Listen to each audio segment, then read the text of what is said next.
It's not a big deal. We can handle it. I don't have to think about it. What we need to do is clear. Don't you think? I don't know any other answer than yeah. And I don't need to know. Now it's your turn.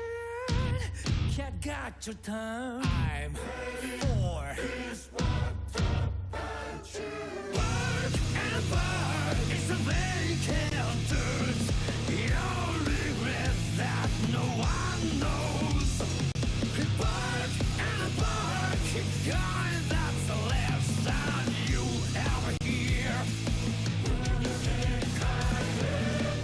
The kiss of death.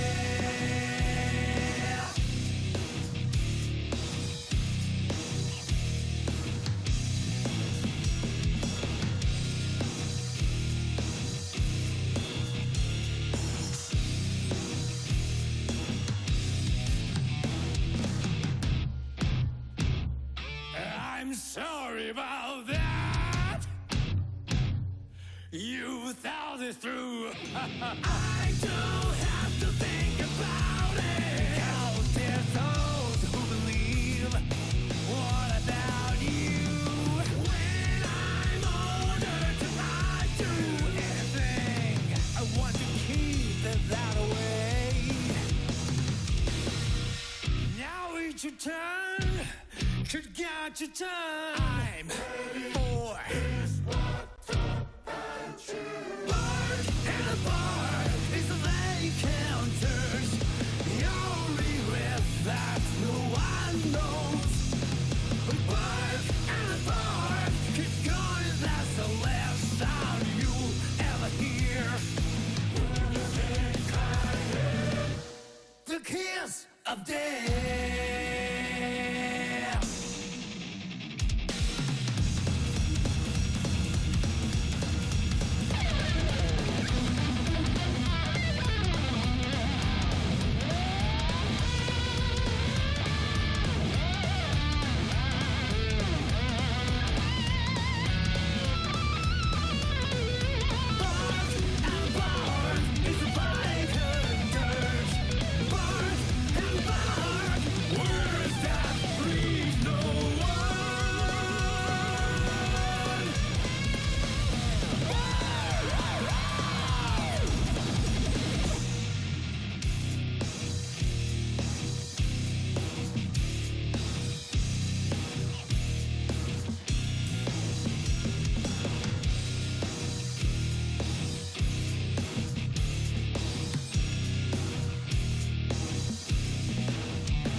Piping hot, popping like popcorn. It's all mine. Can you hear the bells ding dong?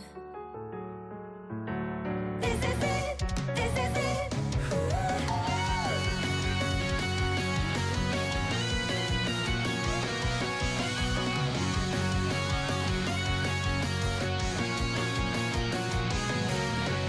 If I could just see your heart, how small the world. It's not that I don't want to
I just want to feel like that every day. Piping hot, popping like popcorn. It's all mine. Launch my soul, bang bang. Pick up every last one. This is it. This is it. Oh yeah, yeah. Let's not pretend I don't hear me. Try to move on without looking back. Piping hot love. It's let's try on those days. I guess it's not all fun and games. This journey is my own. I'm sorry if I bother you, 'cause I realize perfection can't please me.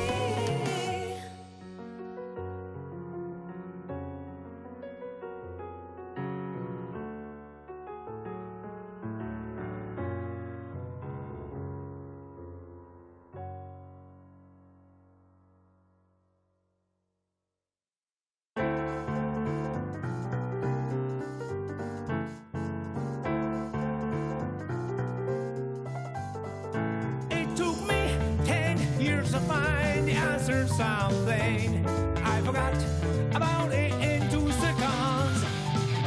That's about it.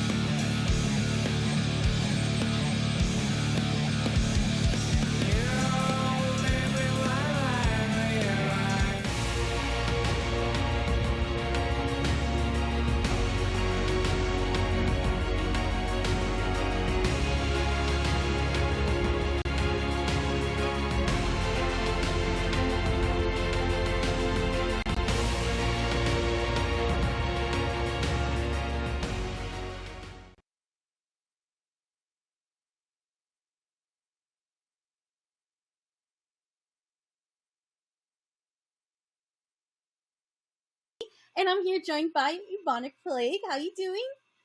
I'm doing very well, Saki, because not only is this one of the first times that you and I get to do this together, but it's also during a pivotal moment where we're going to be finding out who we're sending to EVO from EU for Guilty Gear Strive. So it's going to be really, really fun. Super good matches today, especially when we take a look at the bracket a little bit later. But, you know, we got more stuff to talk about as we get through it, especially considering we do have something cool from PlayStation going on with their YouTube channel. And, you know, we're excited to show that. PlayStation Tournaments has a new YouTube specifically for esports going on. And you guys can check it out for all things esports at youtube.com/PlayStation Esports right there. You can see it just below us. And, you know, they're doubling their efforts to make sure that everybody can find all the things esports for FGC Arcade, for PlayStation Tournaments, etc. Absolutely. And of course, with today's format, let's go ahead and check it out. I think this is probably one of the coolest formats that we can definitely go for, as it's going to be a double elimination top 8 bracket. So we had our open qualifiers that all of these competitors have been posting on Twitter and talking about. And then, of course, today's top 8, which is a double elimination and best of 5, followed by, of course, if there's any bracket resets and grand finals, well, that's definitely to be expected with how the level of caliber of these players are. Yeah, most definitely. And they aren't just fighting for, you know, just the whole going to EVO thing, right? Everybody in this top 8 is also fighting for a couple of other things. We do have a prize pool going on here on top of that. And so we're going to see that here in just a sec.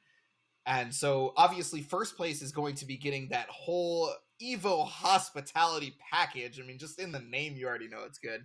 But that doesn't mean everybody is just, you know, fighting for nothing after that, right? Second place is going to get $200, third through fourth, $100, fifth through eighth, $50. All pricing is valued in the U.S. So, you know, because we're on the EU show, that's going to be converted into their home currencies, of course. But obviously, the coveted first place prize right here, the EVO hospitality package, getting sent to EVO 2023, which is honestly just around the corner. Very, very important day for fighting games. It's basically the biggest event that you want to be at. Yeah, I think whenever I speak to people about Evo, it's literally that landmark event of this is your chance to make your mark in your game's history, essentially. And with that, we've been talking a little bit about today's tournament and how it's going to go. Let's talk about the players and check out today's bracket. You might see some very familiar faces as we go ahead and check out tonight's show. Which, of course, again, that whole point is to be at Evo, showing off as much as possible what they can do as well. And then, of course, let's go with our first match. We have TrueDevin versus Neos as our first game, followed by the legendary Oni TigerPop. Been hearing a lot about this Happy Chaos player versus Paulex, followed by Amato versus Armix. And then our last match for our winners round one will be Jetstream versus Eddiction. Yeah. Normally, when you take a look at one of these brackets, I love to kind of just like pick one person that I feel like is going to take it all the way. But in regards to this in specific, there is some heavy hitters here in general. I mean, if you know fighting game scene, and especially if you know the EU fighting game scene, it's pretty broad, and you can kind of look up these players and find out that they're just so strong in their particular areas. I mean, TigerPop, Jetstream, Eddiction, Armix, etc. Right? They've all just done so well outside of the offline events, and we're gonna be seeing that in here in just moments, honestly. And they're gonna show you why they've gone through the open qualifiers and made it to this top 8 bracket here, just to find out who is going to be making it to Evo on the PlayStation Tournament's hospitality package. Absolutely. And you know what's another thing that's really cool? Of course, shout outs to PlayStation for doing this, is you yourselves at home can also go ahead and compete and even try your chance to get to Evo. There's plenty of games as well as other games happening with that. So go to compete.playstation.com. You can go onto your desktop, on your mobile, or you can even go on your consoles as well. Listen, there is always those chances to be competing out here. You have no excuses to not try. Yes, and we also have a thriving community for not just the competition side of everything like that, but we do have a Discord for the PlayStation tournaments. It is available and open to all. You can join the PlayStation tournaments community Discord to find regular updates on esports events, articles, videos, and meet others to improve your games. You guys can check out the hyperlink right there or scan the QR code. Make it real easy for yourself, and join the community today and learn about pretty much just everything. It's well kept. We have all the knowledge bases. You guys can just find matches if that's what you're looking for, right? Because there's not a compete.playstation.com that you can hit every single day, but you definitely want to be playing every single day because you want to show everybody how good you are. Absolutely. And honestly, it's been really cool to see all of the FGC content in addition to all of the other esports like content that's happening between the Discord, the YouTube channel, and then of course these tournaments itself. But going back to a little bit on tonight's show, one of the things that I love talking about, especially when it comes to fighting games and what we have to show up for, is how every region is very much unique, right? And for Guilty Gear Strive, we usually tend to hear more about the NA side and then, of course, the Japan side as well. Mm-hmm. But now we get to really showcase the EU side of things, which for me, it's always a pleasure. I know that they're grinding their hearts out and really showcasing their skills that, quite frankly, they try to come over to our majors and to our events to really put their knowledge to the test. So it's going to be an exciting time to actually see it tonight online. Yeah, no, I couldn't agree more, honestly, Saki. One of the things that people tend to overlook, just in any game, it's not even just Guilty Gear Strive, right, is those EU sides or things like that. Everybody's always talking about NA or Japan, and then they get mopped up at EVO by, EMEA, the region, or whatever, what have you, and they're just like, well, maybe we probably should have paid attention. Well, this is your chance to pay attention, everybody at home, because you are definitely going to see something very, very good as we get into our first match right here, right now. Yes, indeed. And with our first player, it's going to be TrueDevin. This is a Zato 1 player, age 25 and from Germany. You can check out their Twitter on at TrueDevinLOL, as well as their Twitch, TrueDevin. This is going to be cool because this is Zato. This is probably one of the best characters out right now for Guilty Gear Strive that really knocks onto the meta as well. And then, of course, we can check out our next player too. Yeah, they're going to be going up against Neos out of France right there. You guys can see the Twitter and the stream over at Neos_AZ. Neos is going to be playing Leo. This is the character that has been running amok for quite some time, has been one of the hardest characters to fight due to the back turn stance and things like that. And it definitely dishes out a lot of damage, especially against a character like Zato, who has low defense, low health, right? And so it's going to be looking to, maybe being able to play around a lot of the back turn stance stuff, trying not to get knocked out as much as humanly possible. But Leo players definitely not wanting that to happen. And I know Neos is wanting to make it to EVO on that hospitality package, so there will be no mercy. To be fair, with Leos, there's never our mercy. Leos are very special indeed. But I absolutely agree with you there as we're waiting for our first match to start up. Zato versus Leo. Leo is this character that, quite truthfully, when a player gets their hands on Leo, you are not just playing the character, you are playing the player. With Zato, it's like this methodical approach. Obviously, Eddie's a huge play into the matchup as well, because that's basically Zato's game plan, is utilizing Eddie for the offensive pressure and really making you second guess on your choices. Whereas Leo's, you can either be a really safe Leo and really methodical, like we've seen over here in NA with Razzo, or you could be like the MFCR of Leos, which is the crazy, the wild, yes, we're gonna DP, yes, we're gonna go ahead and really enforce our position in our offense as well. Yeah, Leo definitely exemplifies being able to play multiple styles like that, right? Given the strength that he has once he actually finally knocks you down, he's very, very strong at the mix-up game. So being able to play either way, whether it be the slow game or just the immediate bust out, try to just overwhelm your opponent with everything you've got type game plan, one or the other, he just has the tools to make that happen, because the second you get the knockdown, it's all the same. You have to be able to react. You have to be able to guess correctly. And we're getting into the first game here. Now, the thing that is also going to be very apparent is the technical ability of Zato. This character is highly technical, is known to be one of the harder characters in the game to play, due to the fact that he is what we consider to be a puppet character if you've never really been into Guilty Gear. And so as a result of that, you kind of have to manage two things at once while also finding your opponent. And so one little mishap could spell doom if you don't have complete control of everything. But if you see that complete control, oh boy, does it look beautiful. Yeah, you mentioned it perfectly. There's two meter managements, your tension meter and the Eddie meter. And realistically, some of those ways to defeat Zato is eliminating Eddie from the field very much early on, as well as consistently. But we're going to go ahead and start in with this match and start it up right now with that backdash. Bringing out already Eddie and bringing out the drill to start up this corner pressure. And there goes that dust to try to get the burst bait. But we do get the burst instead from TrueDevin from that DP.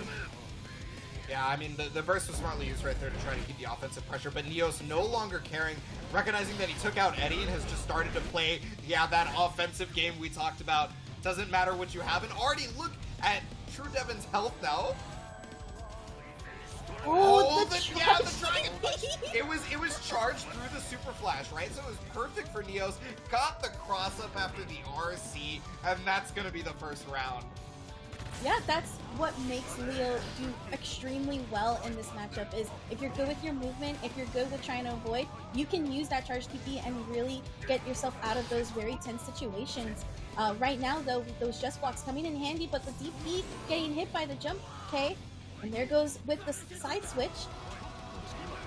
Yeah, I was attempting to use the blue RC to be able to get the grab through the fireball and keep the offensive pressure, but now Neos putting himself in the corner. He's able to make it happen. He's got the guard break. That's so many plus frames, forcing the burst. Otherwise, TrueDevin was probably going to lose the first game on this one. Yeah, it's really trying to wait for that Eddie meter right now as you've got to deal with all the projectiles. There's so much pressure. Yeah, some of those just blocks really coming in handy for closing in on these gaps. But of course, now that Eddie meter is already back, and this is actually a great position for TrueDevin's going to be able to get the super wall break and full Eddie meter as well with that hard knockdown. So really, Eddie and TrueDevin are just in a really good position to end this second round. I mean, and that showed right there, you called it exactly. It's just being able to use Sun Boy to be able to break the wall right there, causing a hard knockdown, and also restoring your Eddie Gauge. It just means you can walk away from Leo and not have to worry about what he does on his own wake up. And now, I mean, look at what it's afforded to TrueDevin, right? It's a complete turnaround from that first round. Was a little bit in time to get that throw tech, and now again this actually might be TrueDevin trying to really get that burst bait. There goes the blue RC, and we're just seeing these small pokes again. You can't really burst because you're just going to leave yourself open, and that's what Neos was trying to figure out in this position. But what an insane baits for TrueDevin that were both safe and so smart to avoid being pushed back into full screen. Yeah, no, it was all the right calls right there from TrueDevin, right? Using the jab specifically, even though the little Eddie meter was gone, and you couldn't really mix up Neos from that, you were able to at least stop the approach. And with just like you were calling the burst just being gone, and I mean now the burst is gone for both as well here, plus the Eddie meter, Neos is looking great, just being able to push towards the corner with these fireballs, but there's the blue RC to slow down Neos. Oh, not being able to block the dust, that is overhead, you do have to block it high, and we're going to be going for a ride. Yes, indeed. Now, this isn't a hard knockdown, but we do have that blue RC. But a good call out for the faultless defense on TrueDevin's side. Does not get hit, so able to recover quicker than before. And this round is going to go to TrueDevin with that wall break. Yeah, using all the meter that TrueDevin had very, very effectively, right? Just being able to get one jab into RC and to kill, even from that range. You know, Leo's not a character with low health, right? Like, Leo is a character that can take a hit. Yes. And so being able to convert into something that's going to be able to take them down is very, very important. There goes that dust right again, there. really catching up. And the command grab to also come in for that. Trying to, again, bait out Neo's burst. There goes the dust again with Eddie. But this is going to be a wall break. And we're going to actually use this super to both get the Eddie meter back and the hard knockdown. And just bring out Eddie. This is actually a really good way for TrueDevin to try again. There goes the burst to try to avoid the super, and it actually works through because it was inputted early. Yeah, luckily the burst was right before, because normally supers in this game, they lock out the opponent's burst, right?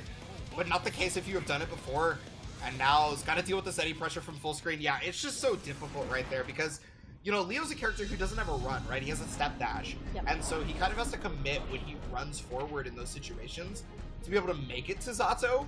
And so as a result, little Eddie is doing such a great job of being able to keep him away without being able to, you know, you set up the opponent wanting to try to jump or what have you, and it just gets super, super difficult. So we are now 2-0. This is a best of 5. So Neos is not completely out of it yet, but it's definitely a time to kind of slow down and think about what happened. How do you get around this as the Leo player, right?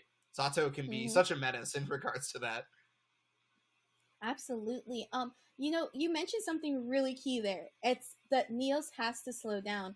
If you noticed, especially from that first round in the first game, when those charge DPs and sort of that like aggressive approach came into play, TrueDevin has been really playing it back and utilizing the fact that he can control Eddie very much on that like full screen level where he can set up and create the pressure that we've been seeing, as well as actually pushing away from being hurt by those charge DPs, and then even to being very smart about the burst, calling out Neo's burst tendencies, which if you're very much new to Guilty Gear, that's something that you definitely want to learn and start thinking about as you're learning your characters, is learning those patterns of bursts and finding out when is an actual proper time to do so and going for it.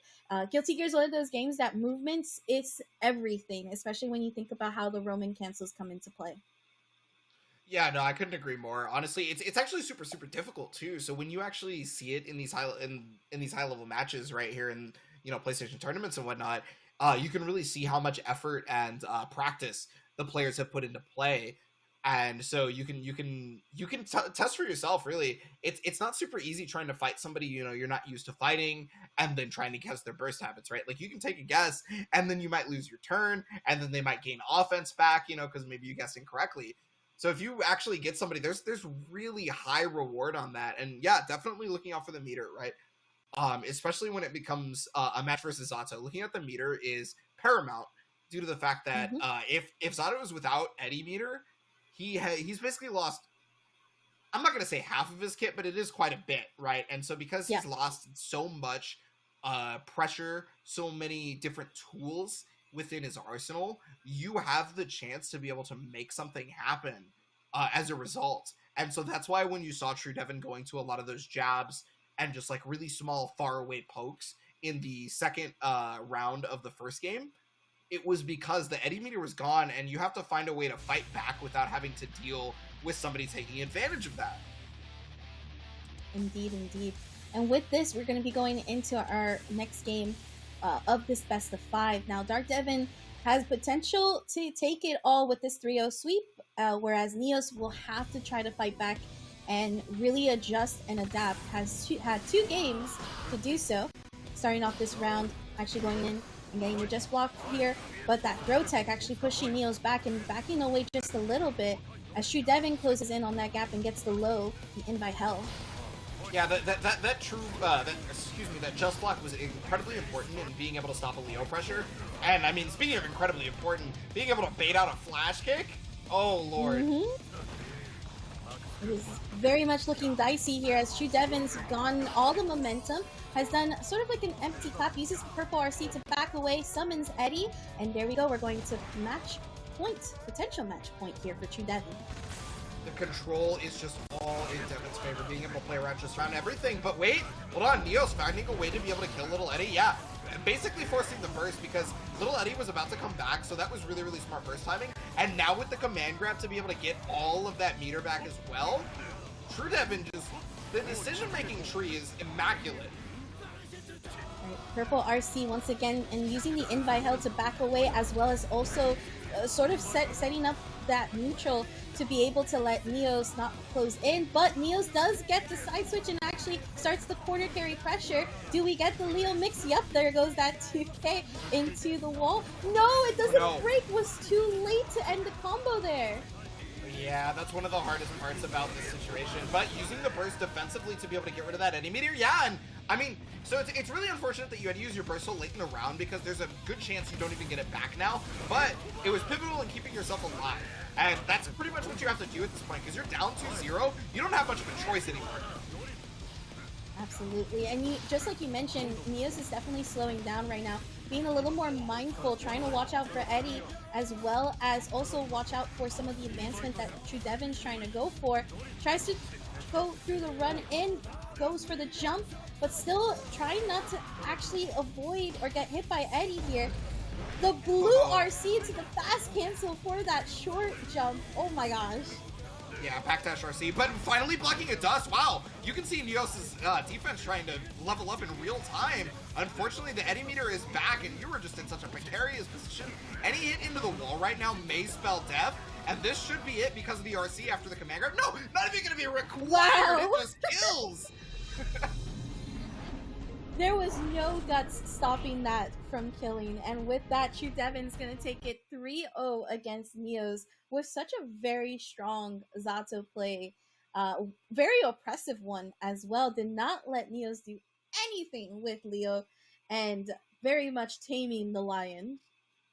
Yeah, no, I mean, I gotta say though, I gotta give it up to Neos for we did see adaptation in real time. We did see leveling up in real time. Unfortunately, I mean, TrueDevin had it like completely controlled throughout that entire thing. It wasn't even just the real time adaptation, because you know you make an adaptation, but you can't not expect your opponent to do the same thing, right? And that was exactly what happened. We saw far more command grabs just in that last round alone. Far more control of getting the Eddy meter back, right? The burst specifically, right when the Eddy meter was just close enough to coming back so that it would, you know, blow them away and be able to get the bar and then start setting back up again. And Leo could no longer get in. I mean, yeah, that had to have been a masterclass in keeping Leo out as TrueDevin.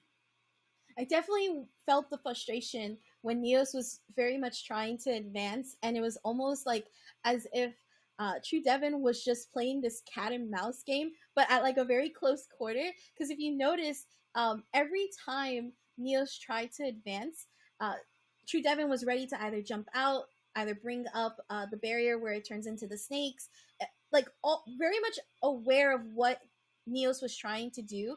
And you know, sometimes that happens during matches where you as a player, you're so desperate to try to get that hit that it becomes easier for your opponent to really analyze and play around that and play around your frustration, where it really comes down to like you were slowing down before, But now because you're so eager, a lot of your moves are more apparent than before.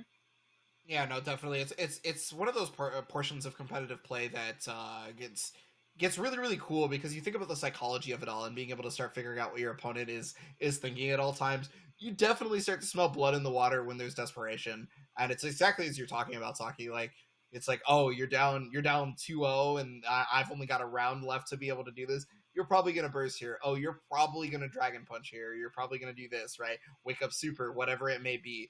But, I mean, that's going to put TrueDevin ahead. And we're going to take a look at the bracket here to see who TrueDevin may potentially be facing. We have up next, it's going to be Oni's TigerPop versus Paulex. Winner of that will be facing TrueDevin. Then after that, it's going to be Amato versus SYG Armix.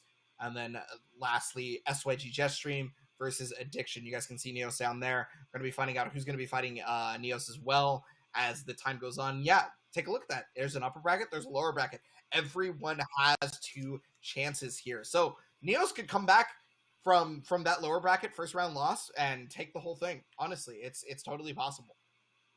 Yeah, this bracket is definitely a testament to, like, you very much can make it out. You just gotta be persistent, be very on top of, like, your matches. That's one of those things that, like, even though you're put down into those loser round in the first segment of the tournament, you can still make some pretty incredible comebacks, especially with a character like Leo, for sure. So definitely going to be exciting. But let's talk about TigerPop versus Paulex. Now, TigerPop is, I think, one of the most well-known players that I've seen out of the EU when it comes to really coming out for Guilty Gear Strive. 21 years old, from the United Kingdom. You can check out their Twitter at wax_tiger_pop, as well as their Twitch, tiger_pop. Happy Chaos. We were going to see one in the road to EVO, so definitely no surprise there. No, not at all. But TigerPop does have a bit of a roadblock in the way in their opponent right here, Paulex. So now Paulex out of here playing Milia, the mix-up queen out of Portugal. So Paulex is one of those people that we don't get to see too often, right? Unless it was for one of these types of events. And now we get to kind of see. So everybody's, talking about TigerPop on Twitter. Everybody's talking about TigerPop because, they've had such a strong history in terms of W's within the offline scene and, other events online and whatnot. But Paulex could be bringing the upset because, that's one of those things where you have to be ready for everybody. There's no when you go to EVO, you're not just going to be facing the same people. Everyone is in contention for being able to take you out. Absolutely, and everyone plays differently. So if one thing's about knowing matchup, another thing is about understanding who you're playing against. Now, again, Happy Chaos versus Milia. It's very interesting because Milia can definitely go in, right? Like, she has the mix-up and she has the pressure. It just all depends on how ready you are for it. I definitely get mixed every time I have to fight against Milia. Yeah. I mean, so specifically, another thing, too, on top of that is the movement, right? And so one thing that you're super, super worried about when playing against Happy Chaos is the fact that, he has a gun, right? Like, that's just the truth. And so, because he has it, he can just full screen snipe you. And one thing that's great about Milia is she's one of the fastest characters in the entire game. So with that being the case, she does have the ability to get around gunshots unless, of course, Happy Chaos is in steady aim and has you cursed. So that's kind of the game plan here. Is the first thing you have to do is not try to get stuck into curse and then be able to get around it from there. But already recognizing the block string was not real, goes for the throw, and it's mix-up time, baby! Oh, we are definitely already mixing there for TigerPop, bringing out the clone. But like you mentioned, there goes that curse where now Happy Chaos can pretty much shoot happily, brings out another curse from the full screen, does get hit by the overdrive due to the fact that he could not put back the gun, and now Paulex actually not going to be able to wall break. Wasn't too confident in it, but gets hit by the dust, going for the go burst this time on that last attempt, and actually slows it down to try to catch TigerPop off guard. But then finally the roll into gunshot, which is a cross-up. Yeah, I mean, there are contentions if you're ready for it. You do have contingencies, right? But the problem is being ready for it is so hard because of how fast that mix-up actually is. Using all that focus meter, using all the bullets, is able to stop you from jumping out on top of that. I mean, TigerPop's got the control right now, but we did see the control before. Paulex did find a way out, and nice block on the overhead here. Oh, but you tried to throw, and you're gonna get wall splatted for it, and now you're gonna have to deal with this mix-up chain over and over again. How many times can you block correctly? Okay, does try to get out, but TigerPop responds with the air grab, calling out Paulex's attempt to jump. Now, because of that curse, there goes the bullet for a perfect, those 7 golden letters. And that's just the mental damage that Happy Chaos can really give to you. Because if you think Millia can mix, so can Happy Chaos, especially with those wall splats.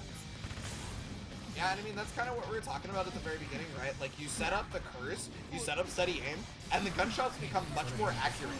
So, despite the fact that Millia is one of the fastest characters, it's so, you're so hard-pressed to be able to get away from these gunshots at that point. Absolutely. And right now, Curse is once again back out. Those 2Ks, 2Ds really coming in clutch as we try to get Paulex back into that corner, but the YRC to prevent the pressure and opening up Paulex once again goes for the cross-up, but still able to get Paulex off guard. And there you have it, already taking this first round. Yeah, frame trap sweep is one of the best starters that Happy Chaos could ask for while he's got resources. So I don't care how much health you had. I don't care if you're not Millia, right? Like with more health pool, you were gonna die from that.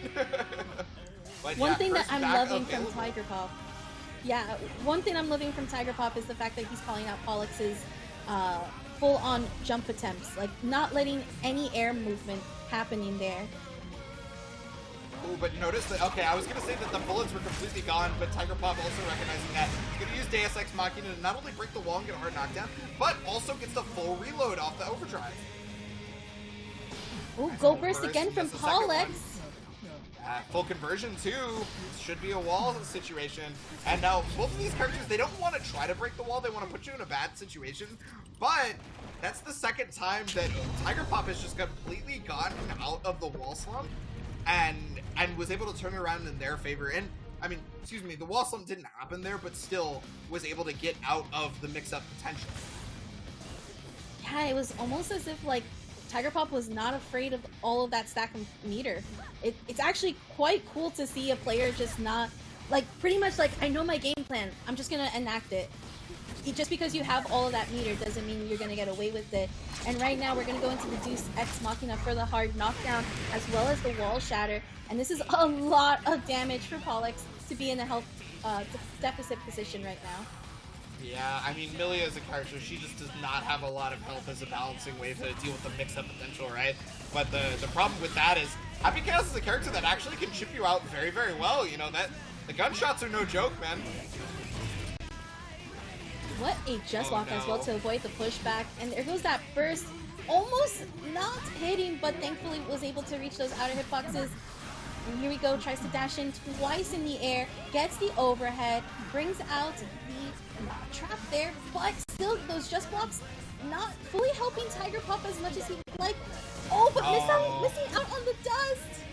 Just a little bit too early, like you said, unfortunate. Now, but the 6P, the burst is available. Not gonna be able to burst off of this. Trying to set up, oh, but no RC off the hair card, that's very interesting. Yeah, and oh, again, still a lot of health for Paulex to work with. This can be chip potential as well as TigerPop has burst, but Ooh, again, far slash. holding on to it. Yeah, that far slash able to reach it out. Yeah, that's exactly what Paulex needed to slow down the bleeding. Because you gotta remember, I mean, TigerPop is currently on set point right now, and oh, that is the best starter. Watch the damage, Yep. watch the corner carry, watch the resource gain. Oh, just barely missed the steady shot though. That would have been over half life into wall break. Oh, wall slump. Yeah, this is just better. Yeah, now this is because gonna put Paulex him into has a the one-set burst. situation. Yeah, Paulex would have had to use that burst there if there was like any block strings, but just dash up and grab, and there you have it. TigerPop taking it 3-0 over Paulex with a very dominant Happy Chaos. Yeah, no, I mean, this is one of the things that we talked about in regards to TigerPop, right? Has such a dominant offline presence. You know, one of the stronger players that a lot of people talk about just in regards to just the game in general, right? Like throughout the world. And well, you saw it right there. TigerPop, just a mastery of the character, mastery of the game, and moving on 3-0 over Paulex. It's definitely one of the people to look out for sure. Yeah, I really like that TigerPop was because like that's one of the things about Milia, and I think that when you sort of get introduced to the character, you'll find that her movement on the ground is still very solid, but her air movement is probably one of the best in the game. And so when you see this character take advantage of her airspace, essentially, it can be really overwhelming. But TigerPop just did not let Paulex do any of that. And what's crazy too is that it wasn't just in like a full screen potential, it was also in like these corner situations where usually a player will just kind of like, let me hold my block button and let me just take everything and then I'll wait for my turn to press, or I'll try to press when I feel like the most comfortable. TigerPop instead was able to escape situation after situation in the corner, where most Milias are not comfortable in those situations when they see that happen. Yeah, and you especially mentioned it really early on in the set too, with the being able to stop the air momentum from Paulex. We saw a lot of like jump punch and things like that, not just the gunshots, right? And that's pivotal in being able to deal with the character, because if she gets away from you, that's just more chances for her to scheme and be able to get towards you in terms of knocking you down and putting you up in almost unreactable situations, right? You never want that. You never want to be knocked down with Amelia. So, I mean, that's just one of those reasons that it was able to be taken right there by TigerPop. And, you know, moving on, we do have one of our matches set up, but the rest of the bracket does have to be figured out right now. So we are going to see TrueDevin versus TigerPop to be able to figure out who makes it to that upper bracket finals. But we still have to determine the rest of it. Amato versus Armix is going to be up next, and after that it's going to be Jetstream versus Eddiction. I'm really excited to see Amato versus Armix, because that's going to be Biken versus Ram. And hopefully, right, because there are some secondaries to kind of keep in mind. But if they are going to go for their mains, Biken is a character that was very much like the center of the Guilty Gear Strive meta for, I want to say, when the second to last changes came into play, and then has kind of reverted back to being very silent because, again, we're all focused on Happy Chaos. We're all focused on Zato even. So this is going to be very interesting to see a Biken come out here and really show off. And this is going to be Amato Antonino from Italy, age 19. And it has a Twitter at Biken_. Love that. That's awesome. I think it's actually 2 underscores. It might be 2 underscores. It's always hard to tell because they blend together. But yeah, no, I mean, like there's a clear love of the character if you're willing to name your Twitter after them, right? Absolutely. Let's check out the next player, which is Armix. Armix right there, just going to be most likely on the Ramlethal. Now, one of the things about Armix, though, is does have a pocket Biken. And so when you run into somebody who plays your character, you may not be able to get them with the trickery that a lot of other people, you know, don't practice against because they're like, well, you know, this is something I would do to somebody, so I know how to deal with this, because if I didn't, I would be a fool.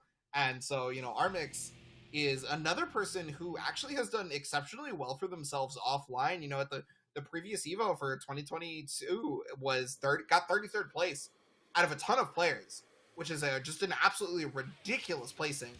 And definitely looking for, you know, Evo 2023 to change that, and, you know, could do it on the PlayStation Care Package as well. But yeah, so it's going to be Amato versus Armix, and this is most likely the matchup we're going to be seeing, but I wonder if Armix could decide to mirror match. I'm not sure.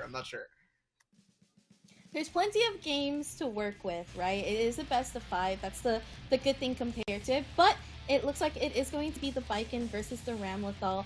And this is going to be a very explosive match because both of these players hurt like a lot when it comes to their damage. Yeah. And one of them very good in the corner, especially with those swords.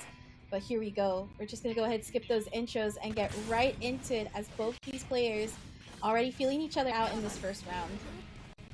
Yeah, and I mean, I think it's a very important thing that you mentioned, specifically like the damage output. One thing that Amato has in that regard is that given that Amato is playing Biken, her guts at the very end of her life bar are going to be a lot higher than that of Ramlethal. So she might be able to survive something that could be pivotal. Although with this amount of life right now, maybe not so much. Ooh, Yeah, and the there you far have it with slash. that far slash, taking it for this first round. That's another thing that Ramlethal has really good is that special air move. It really covers like her whole hitbox and really catches you off guard. Like there once again. Yeah, I mean, it is a hard knockdown too on top of that, so she just gets to run the mix-up game plan, and luckily for Amato got out, but Armix fully controlling the space. Okay, using the red RC to actually move forward, even though not going to get real value. There goes that pressure and closing the distance. Swords are once again out. And that 6P gorgeously catching that anti-air and just going for the grab, calling out Amato's parry. I mean, not only did the 6-feet gorgeously call out the air-to-air, or the jump attempt, but was a full conversion off of it too into the Rekka series, into that forced the hard knockdown that made that throw happen. I mean, Armix, full control of the match. It felt like Amato, outside of being able to get away the one time, kind of had nothing else going. But luckily was able to get this parry and actually put a huge amount of damage. Now gets stuck in this corner, tries to go for the jump slash, but burst early. But there goes this counter hit here from Amato from the Rekka, and getting the dust to go ahead for the full setup. And we're going to go for that overhead to try to get the wall break. Now this is a short recovery, blue RC, but Amato not able to get going. Does get the side switch, but gets hit by the yellow RC. And right now, Armix is just trying to play the recovery game right here. As Amato goes in, gets to jump slash, but the, oh my gosh, the parry actually calling out the attempt from Armix.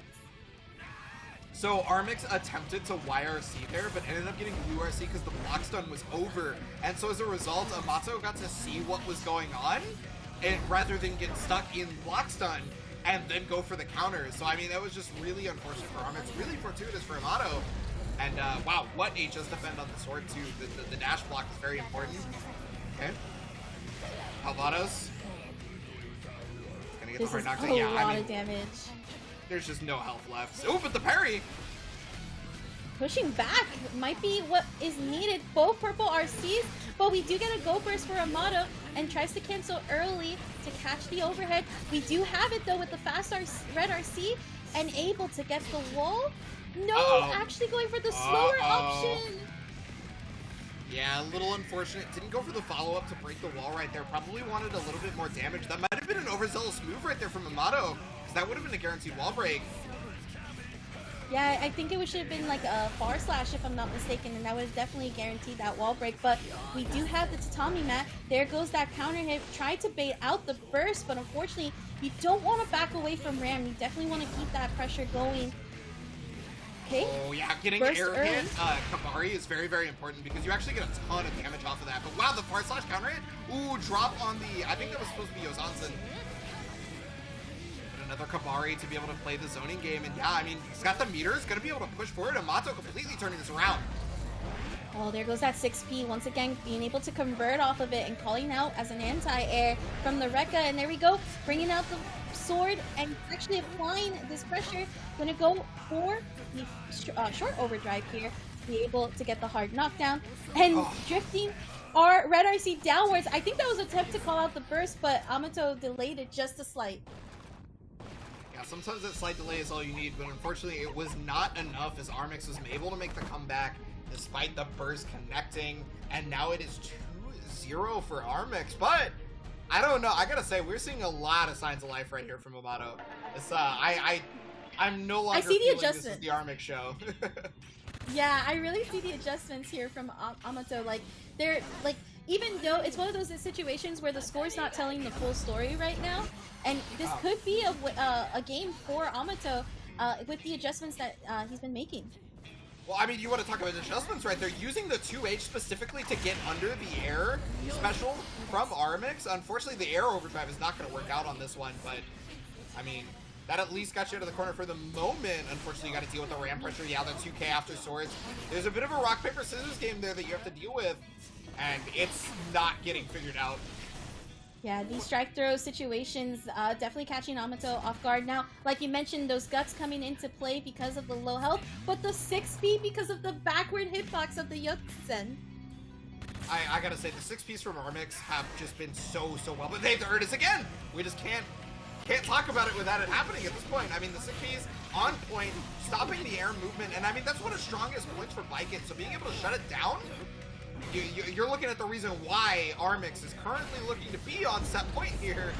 Maybe finishing it off. Oh, this is perfect for Armix. Wow, what a dominance on that last round here for that perfect.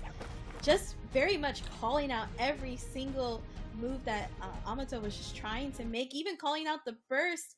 Notice those hits were very much far away so that we can really make those hits count at the end. And with that, Armix is going to take it 3-0 against Amato. Listen, that was still a really good, like the last game or so was definitely a good shot from Amato, as there was some really good adjustments. Sometimes that 6P though from Ram really makes the difference. Yeah, I mean, it again kind of happened similar to the TigerPop match, right? Like, where we were seeing the adjustments happening in real time, and then Amato was starting to look good again, but then Armix was like, okay, well, I can adjust to that on the fly as well, you know? Just because you made an adjustment doesn't mean that it's over for me, right? When you get to a certain level of the game, if your opponent can make one adjustment and that's the end of your game plan, there's a problem there, right? Armix not trying to show that there's a problem whatsoever with their game plan, being able to adjust on the fly on top of the opponent's adjustment, being able to take it 3-0, we talked about there being some serious heavy hitters today, and well, we're seeing it in real time. Absolutely, I couldn't agree with you more there. I mean, some of those corner positions were definitely not comfortable, even for me, as just like there was one moment where Armix was just doing, I believe it was 2P, and then going for the grab and really mixing Amato in the corner with just those strike throws. It was very much a tense situation, but we are going to go ahead and check out the bracket with some of the updates, as well as we start checking out our last winners round 1 match. So of course we just finished watching Amato versus SYG Armix. Armix is moving forward, and we'll be waiting on the winner of SYG Jetstream versus Eddiction. And of course, in our other semifinals match, we have TrueDevin versus TigerPop. And then down below, we have Paulex and Neos that are duking it out down below on the lower side of the bracket, and Amato waiting for the loser of Jetstream versus Eddiction. This is a very, very tough bracket and very strong player bracket. I'm definitely seeing a lot of bloodshed here with how everybody's playing today. They're playing all good. It's just someone has to go home at the end of the day. Yeah, and I mean, this match upcoming here in particular, I gotta say, is also kind of a barn burner, because we have two household names, I would personally say, within Guilty Gear Strive, right? And so Jetstream is considered to be one of the stronger Nagoriyuki players, just in general, right? This isn't even like oh, specifically in Italy they're one of the stronger Nagoriyuki players. No, this is a Nagoriyuki player that you have to look out in terms of any competition period, right? If they show up, and you know, you're gonna see that, and you can see it on their Twitch stream, you know, you can check their Twitter and whatnot, but this is one of the people to look out for. Indeed. And then our second player is going to be Eddiction, and this is another Milia from Spain, 22 years old. You can check out their Twitch as well, twitch.tv/Eddiction. This is going to be, I think the last time I saw this match that was very much well talked about was, I believe, one of the Arc Revo qualifiers in Japan, if I'm not mistaken, where a lot of discussion was just how much of the pressure that Milia can have versus Nagoriyuki, that is just waiting for that very, very intense moment to really dish out. And now, again, these are two characters too that, while Milia is someone that's very good in the mix-up as well as movement game, Nagoriyuki is the one that has the damage out of the two. Oh yeah, oh absolutely. He's also got what we like to call the fly swatter in 2H, which is one of the strongest just anti-Milia moves in the entire game once he gets to a high enough blood level, because that move becomes just a half-screen laser beam that just says you are no longer allowed to jump. Please leave this airspace. But like, oh, okay, all right, okay. So this is actually something I want to talk about. This is something I'm excited to talk about because Gold Lewis is a set play character. He doesn't look like a set play character, but this is definitely a set play character. He tells you you're no longer allowed to play the game. He does immense amounts of chip damage.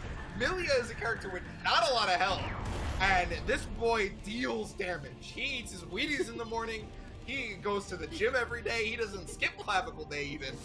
He is going to dish damage out. And also, the Behemoth Typhoons are really, really strong at anti-airing. He's got one of the 6 Ps that allow for being able to stop Milia as well. There is a lot of ways you have to be careful when fighting this character as Milia. I cannot stress that enough. I do like the usage of that rose, very closer to the ground than usual from what we see from Milia's. And actually backing off just a little bit, gets the 6P off of the jump attempt from Jetstream. But there goes the purple RC into the burst to stop that pressure, and Drone is out. Probably one of the best buffed projectiles in the game, I do say, just for the fact that it stays on stream. And here you go, going forward, getting the dash cancel, tried to bait out the burst, but that is going to cost Jetstream on that attempt. Yeah, that might have been a bit overzealous. I would agree with you, Saki, as now we're seeing kind of what's going on. And this is the mix-up potential we were talking about the last time we saw Milia, right? You know, now actually getting a chance to show it off. You know, there's no gunshots happening. Using the Mirage to be able to get around the drone. Perfectly timed, but oh no. Here comes Gold Lewis, and you're going to have to learn to block today. Oh now, my gosh, there goes the purple RC, and oh god! No blocking today. We just open up with our coffin. I mean, that's the problem though, is every single Behemoth Typhoon is a guard break, right? So there's so much blocks done that you just have to deal with the next one. And on top of that, because it has guard break properties, you are not allowed to YRC it. You cannot guard cancel out. You just have to deal with it. You know what's another thing too, Ebonic, is the fact that Jetstream only needs to hit you once. Look how many times Eddiction has hit Jetstream. Multiple times! And even with this overdrive, we'll have to hit a couple more times before getting any form of momentum. And look, there we go, Jetstream coming in, starting that corner pressure. The 6 speed nice. though, able to stop it just in time. Eddiction adapting right there. Yeah, recognizing that was do or die, recognizing exactly what Jetstream might want to go towards. And that's actually a Gold Lewis specific decision to 6P right there, right? Because that calls out a lot of things that Gold Lewis can do from that range. And so it's just really smart. Shows that there's matchup knowledge here, which, I mean, Gold Lewis is not a super popular character. You need that matchup knowledge. Oh, absolutely. Eddiction looking really solid. However, that burst is going to push Eddiction in the corner. There goes that air to air, and actually able to get the 2D to open up Jetstream. And this is gonna hurt a lot. Look at all that health that Milia is just a glass cannon right now, bringing out the drone. Jetstream trying to catch the air to air, but getting counter hit in that attempt. That important counter hit right there, but the YRC comes out trying to change things, going for the overhead. No dice though. Eddiction is getting around it. Oh, there's the air to air. Using the capital to fake the cross up right there, but nice block from Jetstream, getting the 2P counter hit into full conversion on that one. And thanks to it being a counter hit, was able to actually delay the 2P and see that it hit before getting the Typhoon, because otherwise that would have not have been a true combo. Yeah, that's one of those things, I would say, like more healthier balances that came later on, is that some of those 2Ks, 2Ps, they're not exactly a full-on counter hit, but they slow down just enough that you could do some of those follow-ups. Yeah, sometimes you just want to hit those buttons to try and like stop the opponent's movement, right? Catch them off guard. But here's a wall break on this one, and again, you know, interestingly enough, oh no, you have to block here. There's just no choice. And what's crazy is it's a mix-up in of itself. And look at these attempts, and this is pretty much over for Eddiction in this round. Just those 3 solid Behemoth Typhoon hits, and all that damage is just there. Yeah, normally where Milia is so fast, so hard to deal with, right, is actually kind of Gold Lewis's wheelhouse. The Behemoth Typhoons exude that exact area, and because of that, you have to worry about getting counter hit by a Behemoth Typhoon in the mid-range of the screen where you're normally thinking you're safe. And I mean, Eddiction now getting the knockdown. Oh no! What did you press? It was throw? You tried to throw and you died for it. Jetstream on that one. 2-0. I think, if I'm not mistaken, that overdrive also, the drones is based on the level of his meter, his secondary meter. So that extra drone came in really nicely for the final hit. Yep, yeah, it's based off the security level, which you can see on the top of the meter, which enhances some of his specials. It doesn't enhance the Behemoth Typhoon, but it enhances things like the Gatling gun and the drone on top of, well, I mean, hey, you saw it right there. And, you know, it just changes things quite a bit. But the double overhead here from Eddiction, so the security level getting used on the drone, which is forcing, Eddiction to jump out, which ended up causing Eddiction to jump themselves into the corner. And as a result, you might have to deal with some serious pressure. It does look like Eddiction's able to get out and actually conquer the corner themselves. A very delayed Rose and able to actually get the hit in. Purple RC to do the overhead and then go for the setup on the throw. And a very nice round there. I really like that. That was actually catching Jetstream off guard a couple of times with some of those slight delays. Yeah, the Rose Capel is super good at being able to catch the attempted anti-airs, right? Because it delays your air movement. And I mean, Eddiction has caught Jetstream trying to anti-air, to throw numerous times, just using Capel over and over again. It's just incredible awareness. And I mean, you look at what it's affording. Got the cross up right here, trying to go for it. It catches the burst, has the overdrive on this one, so I feel like this is guaranteed. No, drops it. Oh, the defense right now from Jetstream, but gets opened up again from Capel. Just looking super solid there from an Eddiction. Still getting the perfect too, which is very much hard against a character like Code Lewis that has a lot of guts. No, I mean, we finally got to see what you could consider to be a Milia round. Sometimes that just happens to you, right? Milia just runs all over you, and you're just like, well, I just kind of got Million, you know? Absolutely. That can happen quite a bit, especially with how fast-paced Guilty Gear is going. But we do get this counter hit that's actually a great pickup, as Eddiction was actually trying to get out of the corner from that drone. And now we'll be able to get the cross-up. I love that. That was actually super smart, really making Jetstream guess. And I think this is going to completely whip. It's okay. It's fine. Oh my gosh. Yeah, that's one of the nice parts about the air dash is you're going to be able to block in time, because that 720 super is just slow enough. Going to go for the RC to try and get around the burst possibility. But honestly, Jetstream would have been kind of a fool to have burst there, because that would have meant, like, not getting the burst back for a very long time. Oh no! Look at the damage off the close slash. That could have been way more damage, but Jetstream was not aware. Had already pressed the sweep button, right? Oh god. Are you dead? No. Oh, okay.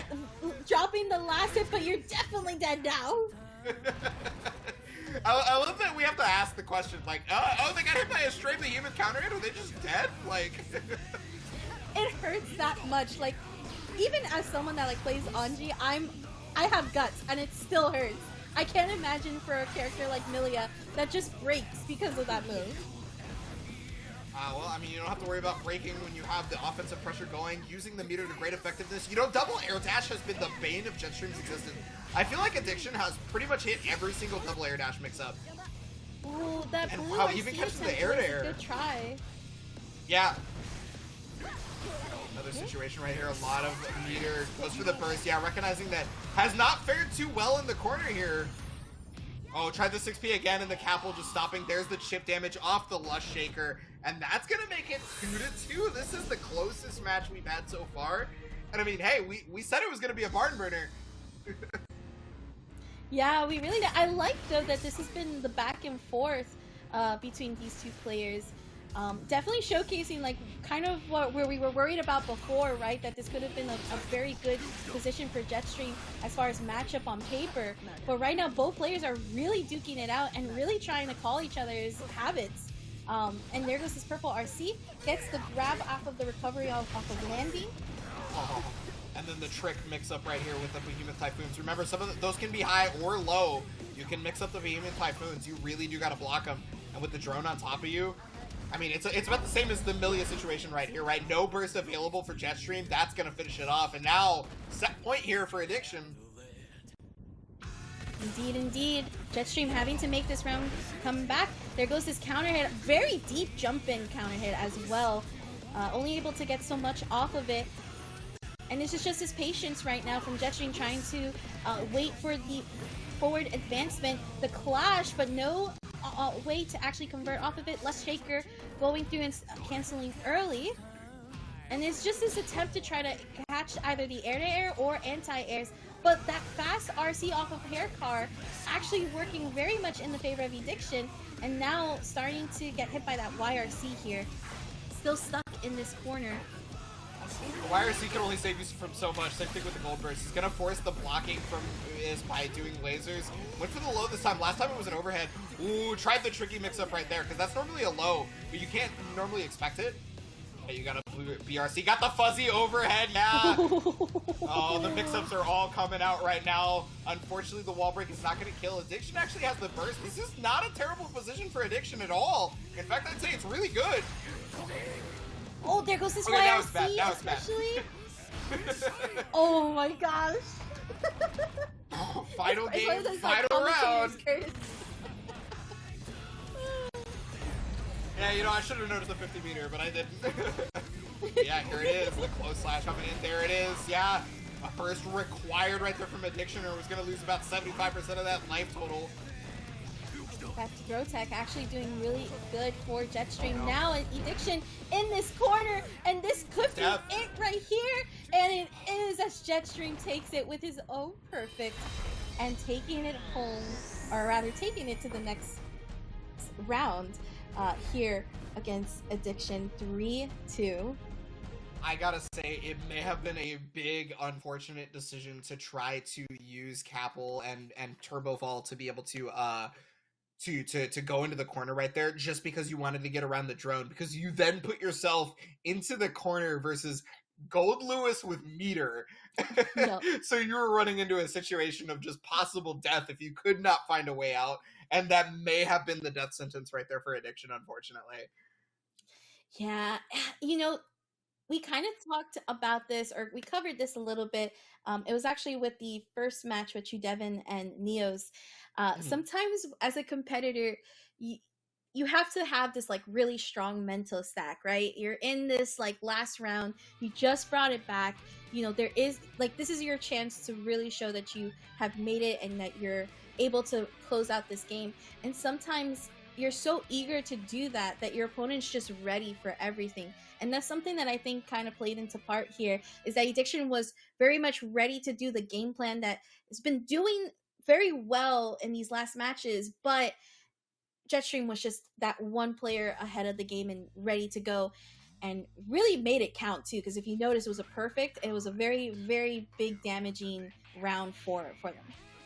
Yeah, no, definitely. I feel like you hit the nail on the head. That was just straight up like, it was almost conditioning, right? Because they had done such a good job of jumping around Eddiction, Eddiction did such a good job of jumping around the drone and whatnot, that eventually you start to notice the pattern. Oh, you're gonna jump, you're gonna Capel, Turbofall, or Turbofall Capel, right? You're trying to get around this. But if I do this right in this specific airspace, you'll put yourself directly in the corner. I'm gonna meet you there. You can jump over my drone all you want. I'm fine with that.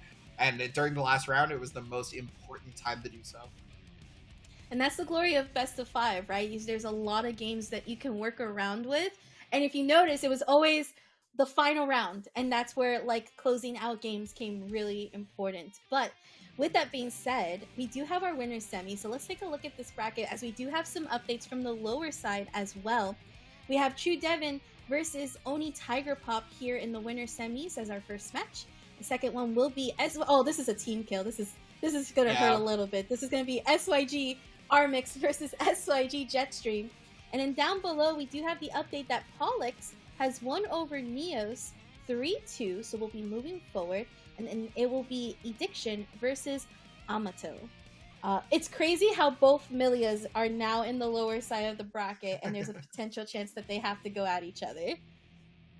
Yeah, and you know what else is crazy, Saki, is that anybody and everybody can get into this action at any time, any day, by going to compete.playstation.com, because you can set up your PlayStation to be able to get into any of these events, to be able to get into, you know, one of these things. And the road to Evo may be happening right now for Guilty Gear Strive, but there is more Road to Evo action happening for other games as well, and you guys can check that out at compete.playstation.com. You can be a part of all this. You can get on one of these broadcasts, and you can show the world your stuff. You can show the world you are the best. Definitely. And what better way? It's pretty much all you have to do is just play in those open qualifiers, qualify, and you're already on stream here with us. So definitely a great time indeed.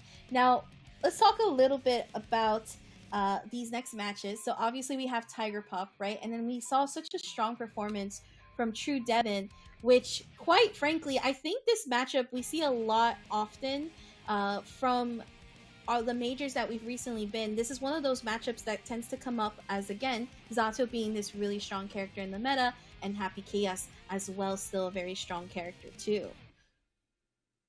Yeah, and I mean, especially like you see it pretty often actually. This matchup in particular, within the North America versus EMEA, I guess I'll say, this matchup comes up pretty often with Zato versus Happy Chaos. And one of the interesting parts about it is that your control of Eddie as the Zato player has to be immaculate, due to the fact that TigerPop does have the ability to just kind of snipe Eddie out with the gunshot, right?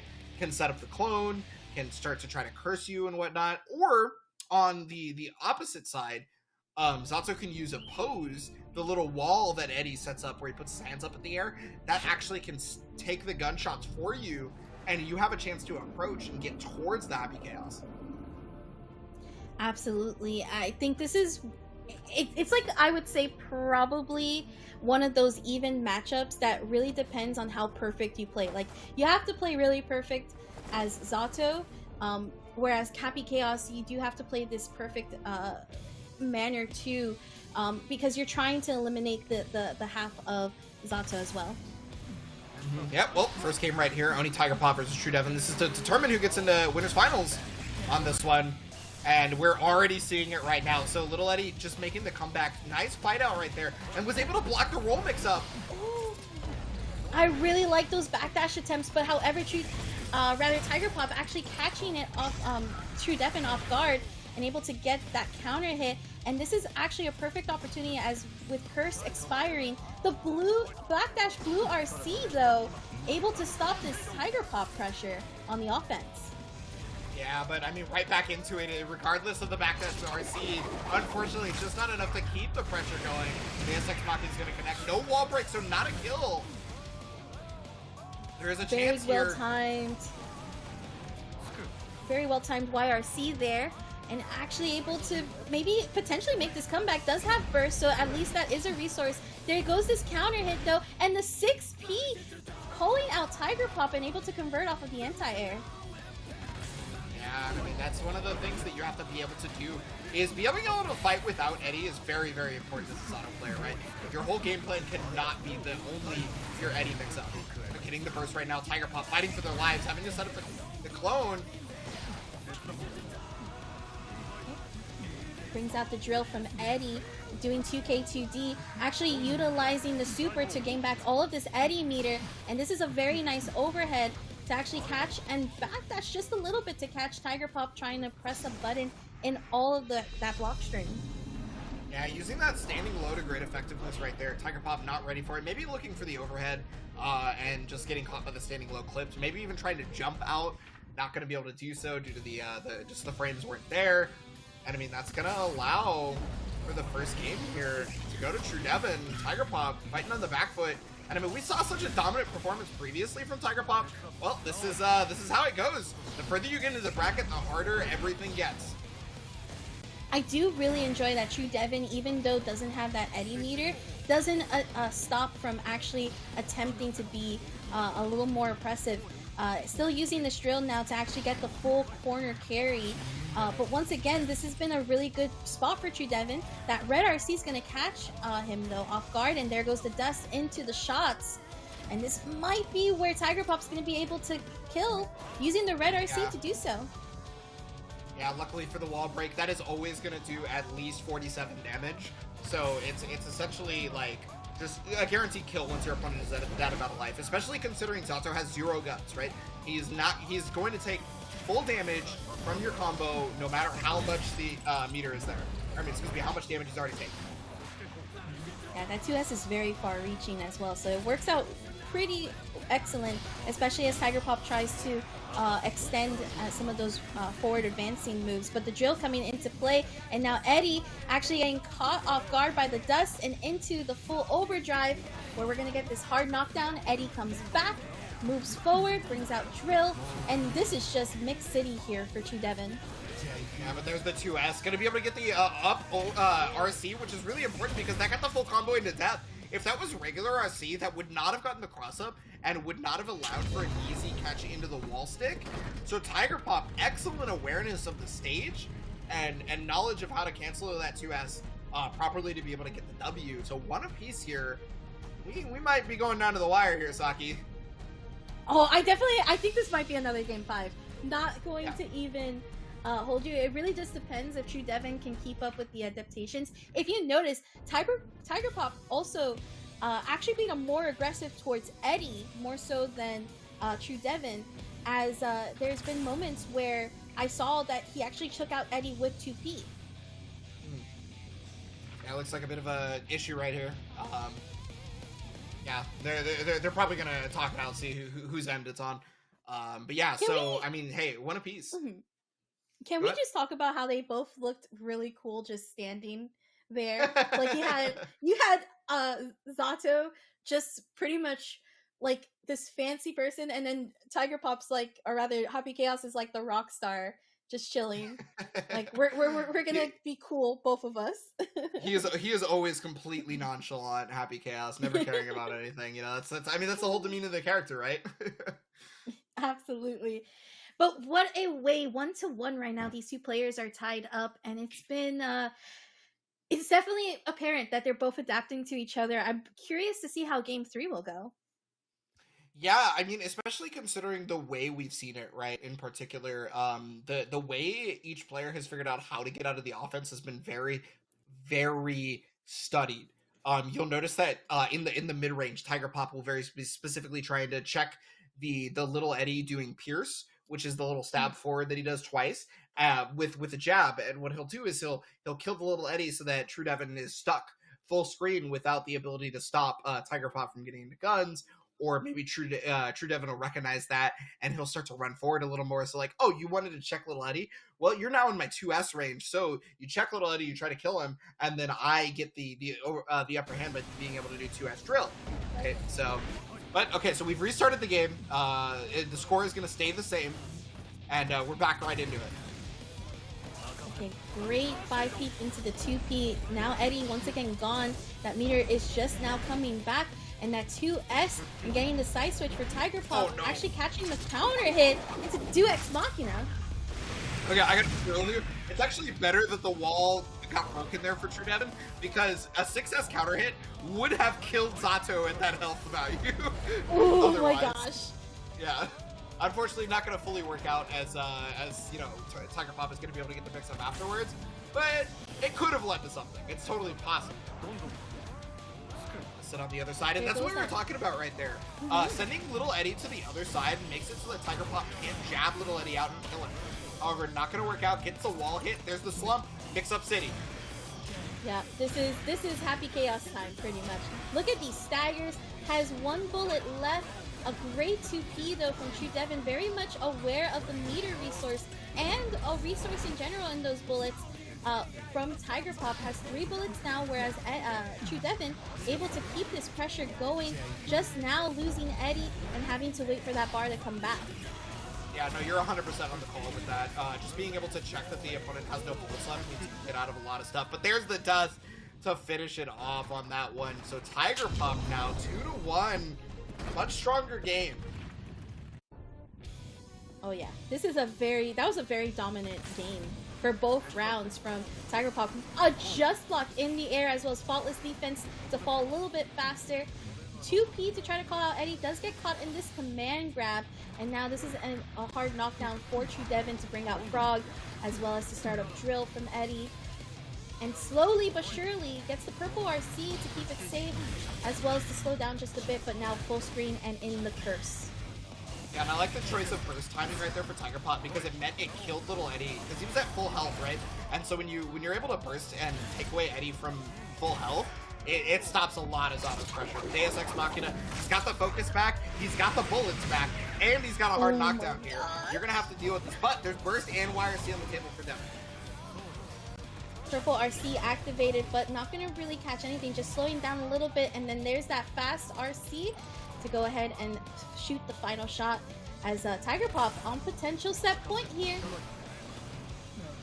The burst definitely going to be coming into play on this one if TrueDevin wants to be able to make it happen, but the offense is definitely coming to play. Good lord, it feels like you can't get him away! No, you can't. This is actually really good stuff here. That was a great way to use Eddie as baiting out that 2P and then actually getting the counter hit in. And there goes this command grab. Purple RC won't be able to kill.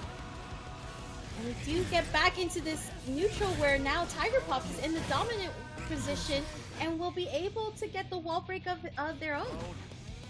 Yeah, unfortunately got caught trying to do, you know, the incorrect wall splat. Had to use the meter for it. It's going to get it back thanks to the positive bonus. But now you have to deal with the possibility of TrueDevin being able to get away. Yeah. Oh, you want to try to reflect the bullet, but it's kind of hard. There's the 2S. The burst is available. Delays it just long enough. Blocking the frog just in time, using the blue RC to do so. This is an overdrive, but that is chip damage. There's just no meter left right there for TigerPop, so you couldn't faultless defense. You know, that's going to prevent chip, but Sun Void, it hits enough times that if you have no meter, you're going to get chipped out anyway. Still on potential set point. TrueDevin is going to have to try to take this to get to game 5, but because of that whiff grab, still gets hit. Deus Ex Machina is going to be able to come out, and the wall break and hard knockdown as well. All of the resources just fully in TigerPop's favor. There goes the dust. And there you have it. Perfect. Oh, man. Yeah, I mean, it looked real good for TrueDevin thanks to that last round. The offense was immaculate, but TigerPop completely turning it around, doing what Happy Chaos does best with a jovial ending in his car. And that's going to be moving on to winners finals right there for TigerPop, 3-1. That was I loved TrueDevin's Zato play. I think what's really crazy about this is just that the fact that like in that last round before the final one, there was this moment where TigerPop could have definitely had the comeback happening. I think if TrueDevin just didn't have burst, it would have been a checkmate situation. But instead, that burst really kind of came in clutch and was able to sort of reset the full screen so that the overdrive could be used at as that ender. But the fact that TigerPop stayed so cool and collected even at such a low health range, and then going into this last round so dominantly, and actually really calling out some of the attempts from TrueDevin's side, like the throw where it just capitalized into just momentous damage. Yeah, being able to push your opponent full screen and have it be a win condition is pretty strong, right? Like, just from your own burst, like, oh, I got out of your combo, and now I'm in my win condition because you're full screen. I have bullets. I have focus. You don't have a lot of chip or faultless defense. I might be able to make something happen here. You know, it gets real scary when fighting Happy Chaos as a result. So, yeah, I mean, and especially with what you're talking about with the mix-up on how they structured their offense, too. It wasn't just throw. It was also, you know, a lot of the situations with staggered bullet pressure. The recipe was there for success. Absolutely. 100%. So that will put TigerPop right now in winners finals. And I believe we're going to take a look at our bracket right now. So Oni TigerPop in winners finals. Our next winners semis is going to be SYG versus SYG Armix versus SYG Jetstream. Again, we had that last update for you in the last bracket that Paulex moved on over Neos 3-2. And so we'll be waiting for the loser of Armix versus Jetstream, I believe. And we're still waiting for Eddiction versus Amato to then face against TrueDevin in the lower side of the bracket. It has been pretty heated with how these matches have been going.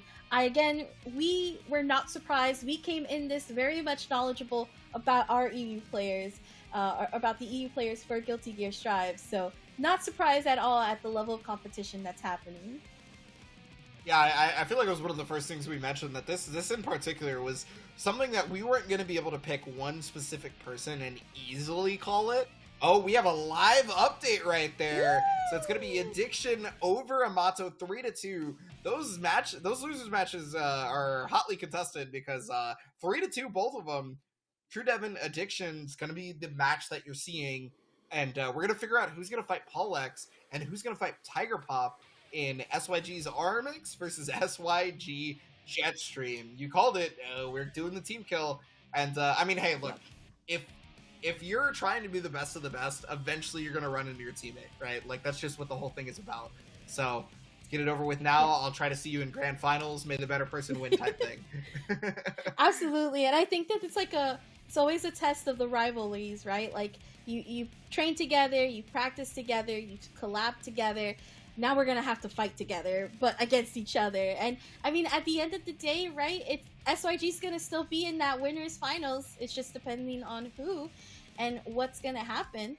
Now, if you don't remember, we saw SYG Armix on the Ramlethal was actually beating Amato 3-0 against Amato's Biken, and then we had Jetstream, who actually brought out the Go Lewis surprise pick again for the Milia play. I'm wondering if we're just going to see the Nago Ryuki play here for the fact that now it's a different matchup, right? Something you mentioned in that match between Jetstream and Eddiction was the fact that Go Lewis is sort of like the anti-Milia tech, right? Has the perfect tools for that.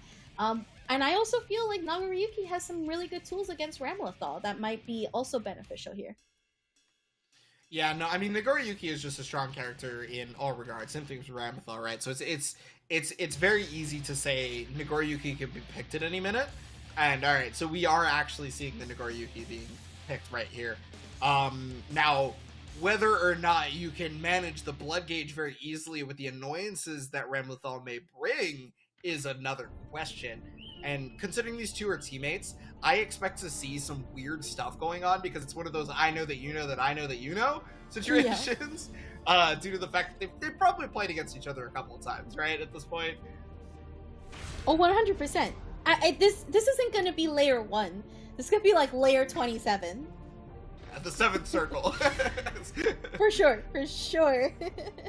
And what's crazy is that we saw the level of gameplay from both players, so it's going to be interesting to see how they take at each other. This is going to be the first time we're going to see Nagoriyuki for Jetstream in this particular situation, so I'm curious if we're going to see some of the pressure that we saw before with that Gold Lewis, and already that blood meters in the second stage.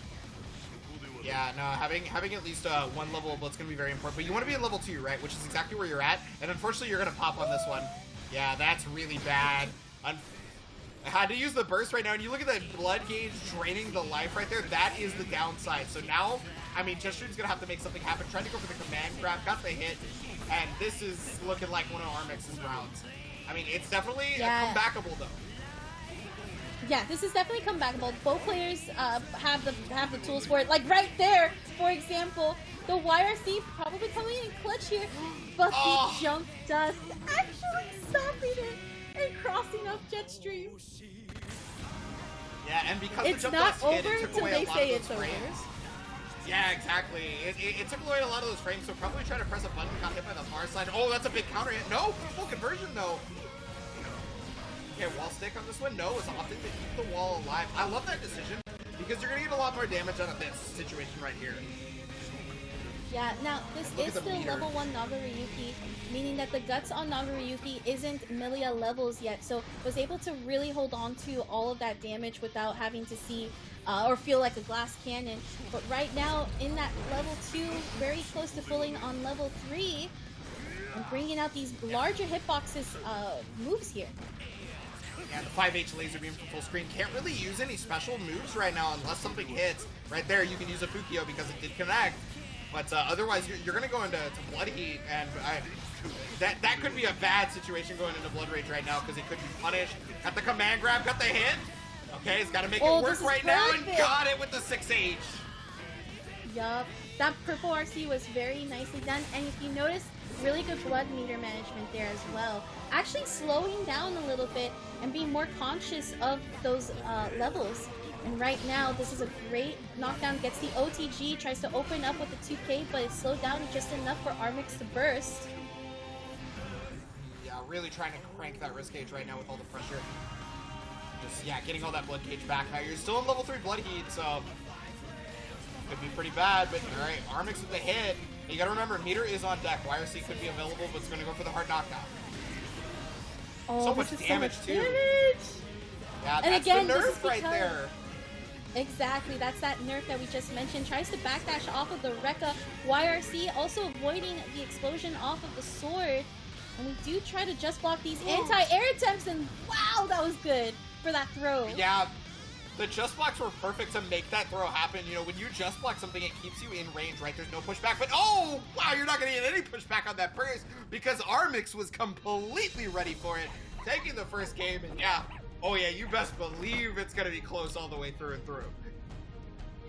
Notice again, they're like in layers of like 7 and 8. Like they skipped level 1, they skipped their conditioning. This is how you know they've practiced against each other, and they truly are very much aware of each other's habits. They're calling things out that most people don't really get to do until later on in their matches.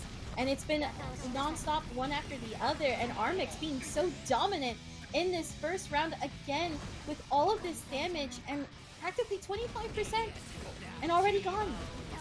And Jetstream was not even in a higher level of blood. Jetstream was at 0 blood. So that was just normal Nagoriyuki health, just doing all that damage. That is proper routing.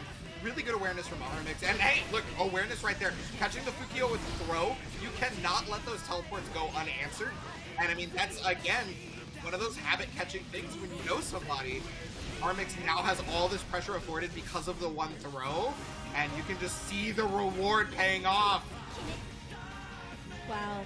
The call out on the air-to-air as well, that was actually more detrimental to Jetstream than before. The 2P to stop the ongoing pressure twice. And now it's just backdashing and getting a little bit of space to complete the Rekka. Gets the red RC to continue pressure. These just blocks are going to have to come in clutch. The purple RC into the fast cancel off of the overhead. That 2P though, able to get Jetstream a little bit of breathing room and back into full screen with some of these larger hitbox buttons. I mean, especially with the blood being as high as it is, Jetstream is, yeah, has to be really wary about using special moves and just stuck in block stun so long.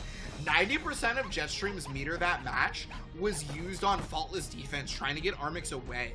And so Armix paid with paid in blood basically on that being a thing, because you don't have meter to YRC me away. Oh, you don't have meter to RC if you mess up anything. You're done. I can just control the entire space of the game. Yeah, and I think that's one thing that, like, we talk about some of the countermeasures against Ramlethal, right? And it comes down to the fact that you sometimes have to use those resources as a defensive measure.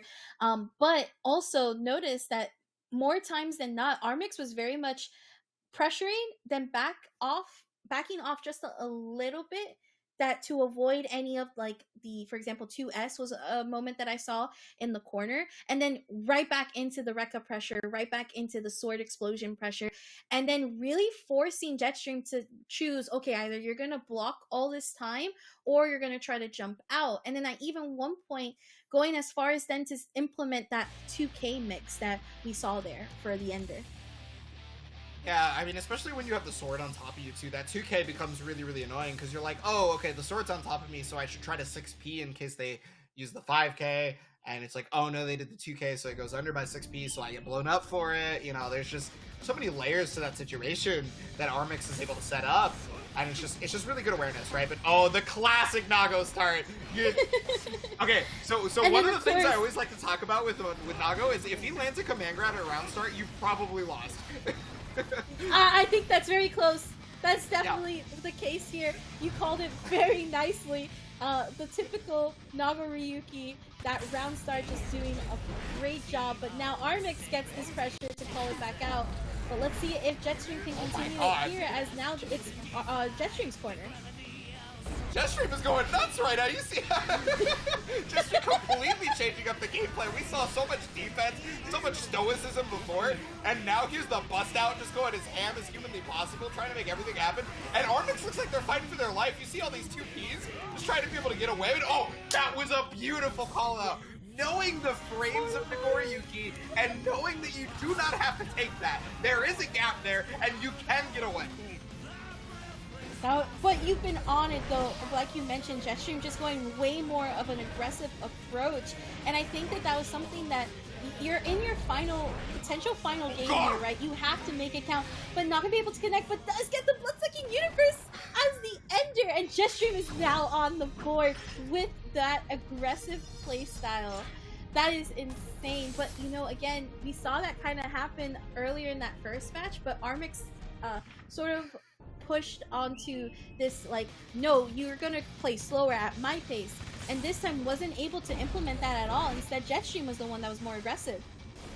I have no idea how you're supposed to play slower at that pace when Jetstream is just going nuts. I would be screaming in my living room right now, like, help! Get me out of here! And I mean, you're seeing it right now. There's going to be a lot of life taken off right here. The blood gauge is going to be stopped as a result of this super, and Jetstream is going to be able to get a full mix-up. Now, there is 15 meter for Armix. Oh. Bloodsucking Universe, and yeah, caught the frame trap 2D. Normally 2K 2D, you know, is a very scary thing to do right there, but Jetstream had so much health, not really working on the super, right? Absolutely. And now we do get some form of a pickup here on the round start for Armix, especially with that air special. There goes the 6P catching Jetstream's attempt. Mortal Botto to be able to actually do the wall break. Great block on the gold burst, and this actually might kill. Yep. Yeah, I mean that is again, you know, a part of the nerf right there. That was really good for Armix, and so now, despite what Jetstream has been doing, that is set point here for Armix. Maybe getting a bit overzealous with these command grabs right now. I'm not, you know, the thing is I don't want to knock him for all the command grabs because they've been paying off super hard. Oh, the BRC! That's gonna be able to get around the gold burst. Incredible. That's gonna kill, right? Good lord. Yep. We are now into game 5 with Jetstream waking up and smelling the blood. Blood is in this water right now, and it is definitely working out for Jetstream. It's crazy because this whole like aggressive approach, you mentioned it perfectly about how Jetstream's using the command grab more, but it's almost like Jetstream's willing to risk it all for it because it's been helping so much. Whereas Armix thought that the conditioning happened, but it looks like these last 2 games, the conditioning just went out the window, and now it's all of Jetstream's pace. Yeah, I think that's why we're seeing Armix taking a second here, is because they're like, okay, hold on, we need to put this Nagoriyuki on ice for a minute. They're a bit too hot right now. The pace is a bit too fast. I need to slow it down, because that's when Rambuthal really catches you slipping, is when she is allowed to just kind of sit there and let you hang yourself. The problem is I mean, Jetstream is just using the tools that Nagoriyuki has to great effectiveness, right? He's super good at forcing his way in with the Beyblade, and as a result, he is going to make you panic.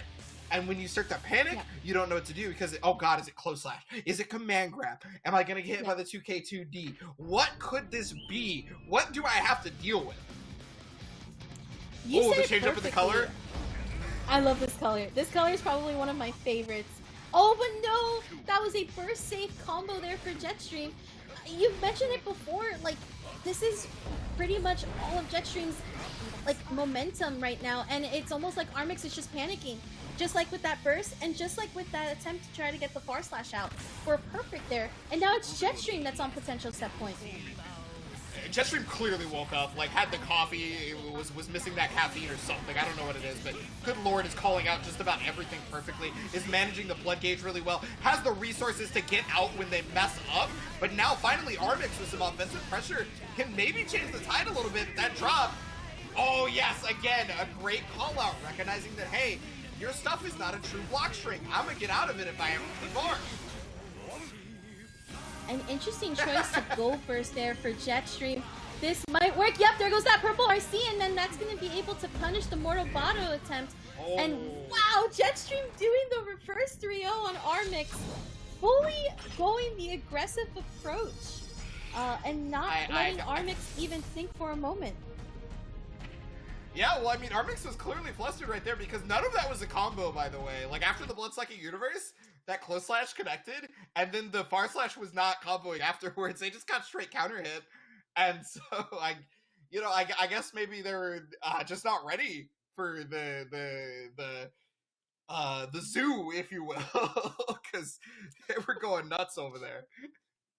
That was probably that is like your typical aggressive Nago Ryuki. I feel like just honestly like Avalanche, just like this is my game now. Like I'm going to implement everything that makes me a good character and actually enforce it.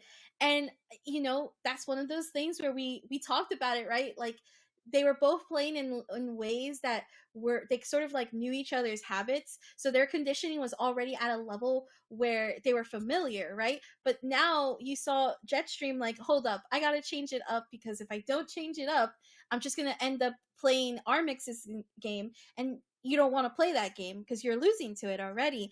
And Armix even having to take a minute to breathe, and even that minute couldn't help because of how fast that round in that game was just going. Yeah, no, you're 100% right. Like just the fact that we were attempting to be able to slow things down to put it back into the Ramluthal game plan, and it still was just not enough, right? Was just absolute insanity. Just super smart decisions on that one. Armix unfortunately going to be going to the losers bracket, and you know, I mean, hey, look, again, that's the beauty of the lower bracket, is the fact that you have the second chance to be able to make the comeback. You can meet your teammate up in that grand finals, and you guys can fight for the right to go to Evo on the PlayStation care package. But we do have our upper bracket finals solidified. We do know that Armix will be playing Paulex in the lower bracket. TigerPop is going to be playing Jetstream to figure out who is going to be guaranteed a second place. And I mean, hey, if you're in the upper bracket final, you're guaranteed a third place at the very least. You're making something good. Mm-hmm.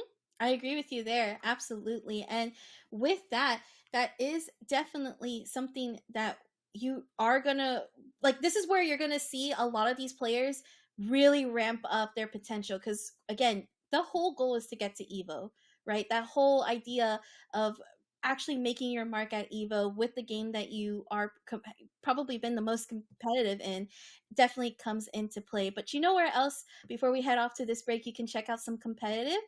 You could go to compete.playstation.com. You can go on your desktop, you can go on mobile, you can go on your consoles, okay? And definitely sign up for some of these open qualifiers. We also still have games going on to try to get to Evo that you don't want to miss. It's pretty cool care package for sure. And with that, we'll be right back with some more Guilty Gear Strive Road to Evo. Don't miss out.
It's not a big deal. We can handle it. I don't have to think about it. What we need to do is clear. Don't you think? I don't know any other answer than yeah, and I don't need to know. it's your turn. Cat got your tongue. I'm ready for this one to punch you. Bark and bark, it's a vacant dirt. Your regret that no one knows. Bark and bark, God, that's the last sound you'll ever hear. The kiss of death.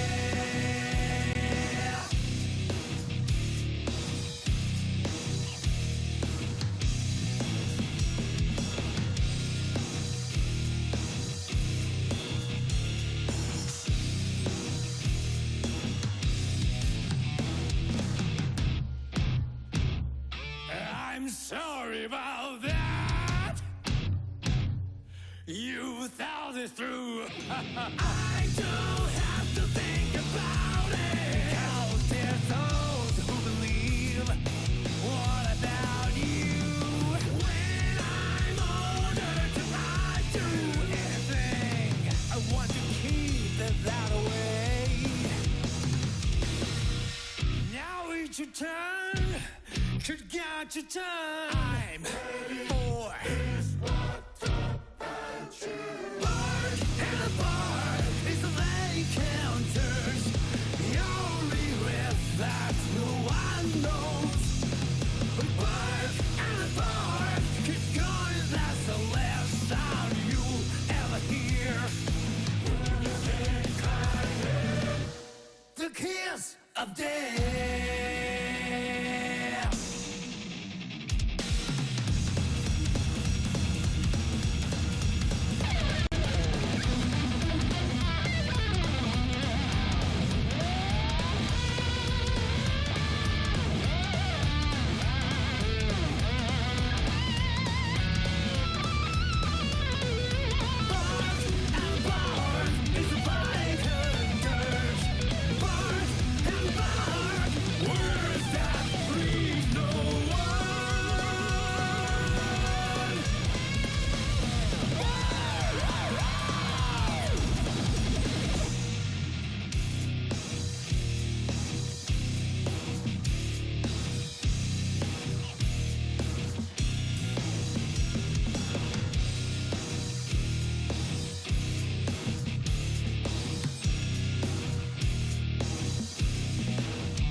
PlayStation.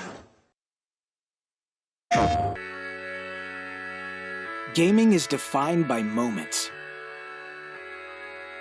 It is intense. The joy of victory and the thrill of overcoming challenges. Welcome to our home of competitive gaming, where we can all experience exciting esports moments The final 1v1 of the game here. and celebrate the pros and the rising stars, I do want to see a female in the NCS. bringing you guides and deep dives Horizon can go up, but she can't go up fast. and tournaments where the community competes. Wait! Did he go? No way! Whether you're in a heated match Back, let's go. or watching along at the edge of your seat, A duo taking down a trio! let's create moments from the games you love. He'll take it. Join us and subscribe to our channel to follow everything esports on PlayStation. PlayStation. And welcome back, everybody, to the Guilty Gear Strive Road to Evo, brought to you by PlayStation Tournaments FGC Arcade. I am joined by Saki Sakura, and you just saw what is the new YouTube channel for the PlayStation Tournaments. It is over on youtube.com/PlayStation Esports right there, and you can check out all the footage you just saw there and more based off of everything esports that we're going to be doing on PlayStation tournaments. And, you know, now in the future, what you're seeing today, it's all going to be seen. You're going to be able to check it out. And Saki, well, we've definitely been checking out some very, very strong Guilty Gear Strive today, haven't we? We really, really have. I'm at the edge of my seat. I was like in this break and I was just thinking, wow, like it's good to see that there's been different characters inside this top 8. Of course, we have our usual, like again, like Happy Chaos, Nagoriyuki, etc. But just the fact that we get to see some of these different, not only players, but characters within this top 8 has been a really big breath of fresh air that I'm just excited to see how this next half of the show just really goes through. And again, it's that road to Evo. So with that being said, we have, if you're just tuning in our winners finals, we have Oni TigerPop versus SYG Jetstream. These two have been probably one of the craziest and probably the strongest players in tonight's bracket that have really gone head to head. And then followed by, we do have some updates from our lower side of the bracket, where you have Armix, who won against Paulex 3-0, and TrueDevin, who won against Eddiction 3-1, where now they'll be going up head-to-head, Armix versus TrueDevin. That is a really solid, honestly, top 4. And what's crazy is, like, this is kind of the top 4 that I expected after seeing the winners round 1 matches, for sure. Yeah, no, I mean, it was going to be hard for everyone, no matter what, with the level of play that had gotten into this top 8. You know, every one of these players had to go through an open qualifier, and they did so with, you know, just brute force strength, excellent decision making, and we're seeing it all on display here. And you got to see it in exactly those round 1 matches that you're talking about. And, well, I mean, it's labored us into this top 4, and now you're seeing some of the strongest players that we can have. So we do have our upper bracket finals, we do have our semis, we do have our top 4 that will find out. I mean, hey, who's going to get the PlayStation Care package, right? Who is going to be going to Evo on the PlayStation name, the PlayStation brand? And also, one thing I totally want to mention specifically is that for Melty Blood, one of the people that got sent to Evo, the Japanese person, won Evo off of the PlayStation win. So, I mean, hey, we could be looking at the next Evo champion, is all I'm saying. That's all I'm saying. That's so very true. And honestly, that's like a really awesome, like, I want to say like hero journey per se, in terms of like how cool these opportunities come along, because it's really hard to try to reach out, brand yourself, and get sponsors to look at you. And then you come into these types of competitions for this intense goal of like, this can help me a lot to try to get into that position of being at Evo. Again, Evo, for those of you who don't know what it is, it's very much a one-of-a-kind moment. But speaking of one-of-a-kind moments, here we go. We're going to go into our winners finals. Best of 5, TigerPop versus Jetstream, Happy Chaos, versus, I want to say this is going to be Nagoriyuki. We have seen Jetstream's Goat Lewis, but I think Nago is going to be the play here.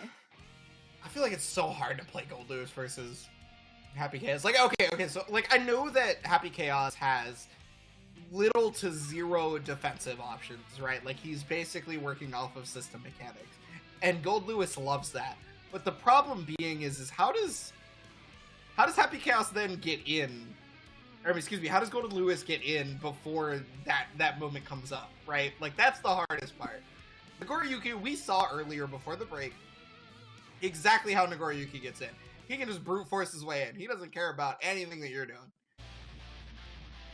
Absolutely. I think one thing, though, that we kind of have to keep in mind here for TigerPop is the adaptation. The first game, or first roundish or so, it's going to be more of like downloading, figuring out what type of game plan that Jetstream is pumping out. However, I think one of the biggest things that might be in favor of TigerPop is just the adaptability that has been showcased over and over again. Ooh, yeah, I love it when they let the intros rocks for matches like this. It really gives me that tenseness, that it gets my energy going.